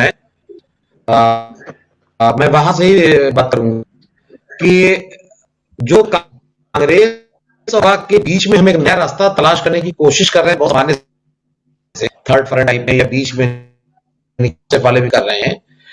अब लगता है ये कहीं ना कहीं गलत जा रहे हैं और जिसके चलते जो है हमको वो सक्सेस नहीं मिल पा रही जो मिलनी चाहिए।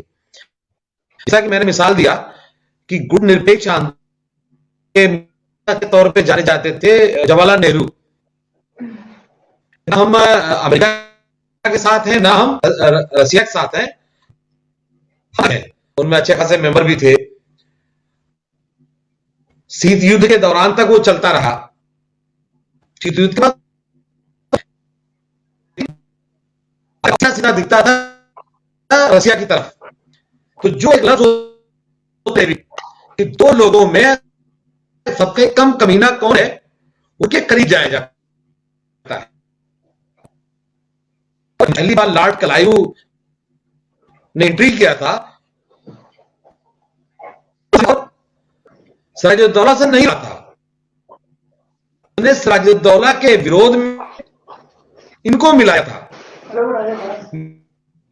फिर आगे बढ़ा, कभी मराठों को मिलाया, कभी निजाम को मिलाया।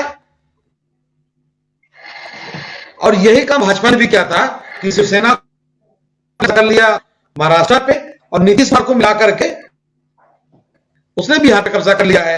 हम जब कांग्रेस तो हम इसका मतलब सरकार में जाना या हम टाइम का इंतजार करना चाह रहे हैं कि हम 10, 20, 50, 100 साल। एक चीज जो बार बार अखिलेश के खिलाफ एक मुहिम की जाती है जिसमें नॉन यादव ओबीसी उसमें फंसते हैं। हमको जब मौर्य ही बनना है तो हम दबाव डाल करके अखिलेश के साथ जाए, ना कि हम भाजपा के साथ जाएं। से अगर हम कर लेते हैं वही हाल मुसलमान रह रह के हर 5 साल बाद 2 साल बाद एक नई पार्टी खड़ा कर लेता है। उसके बाद होता है कि हिंदू जो हमको पसंद कर रहा है। आजादी के बाद मिलना चालू हुई थी मुसलमानों की, तो क्या किया, पार्टी किया। जब पसमानदाओं को कांग्रेस कैबिनेट मिनिस्टर बनाया था और रहमान अंसारी को, तो सारे मुसलमान मिलकर कांग्रेस को हरा दिए। जब अखिलेश ने 8 मिनिस्टर ईमानदार दिए, तो सारे मुसलमान को हरा दिया। ये हम बीच में एक जगह बनानी पड़ेगी कि हम कैसे अपने आप को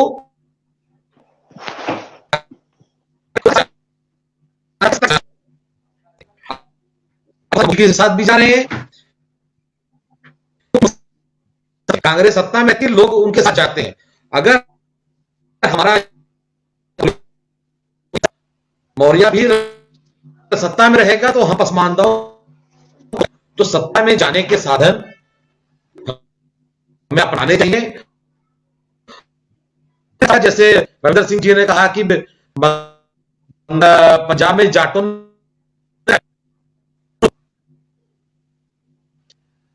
गुजरात में पटेलों को, तो हमको यूपी में भी होगा। जब ब्राह्मण खत्म होगा, यादव की सत्ता नहीं रहेगी। उस यादव के साथ लड़ना आसान है, लड़ना कठिन है। तो हम लोग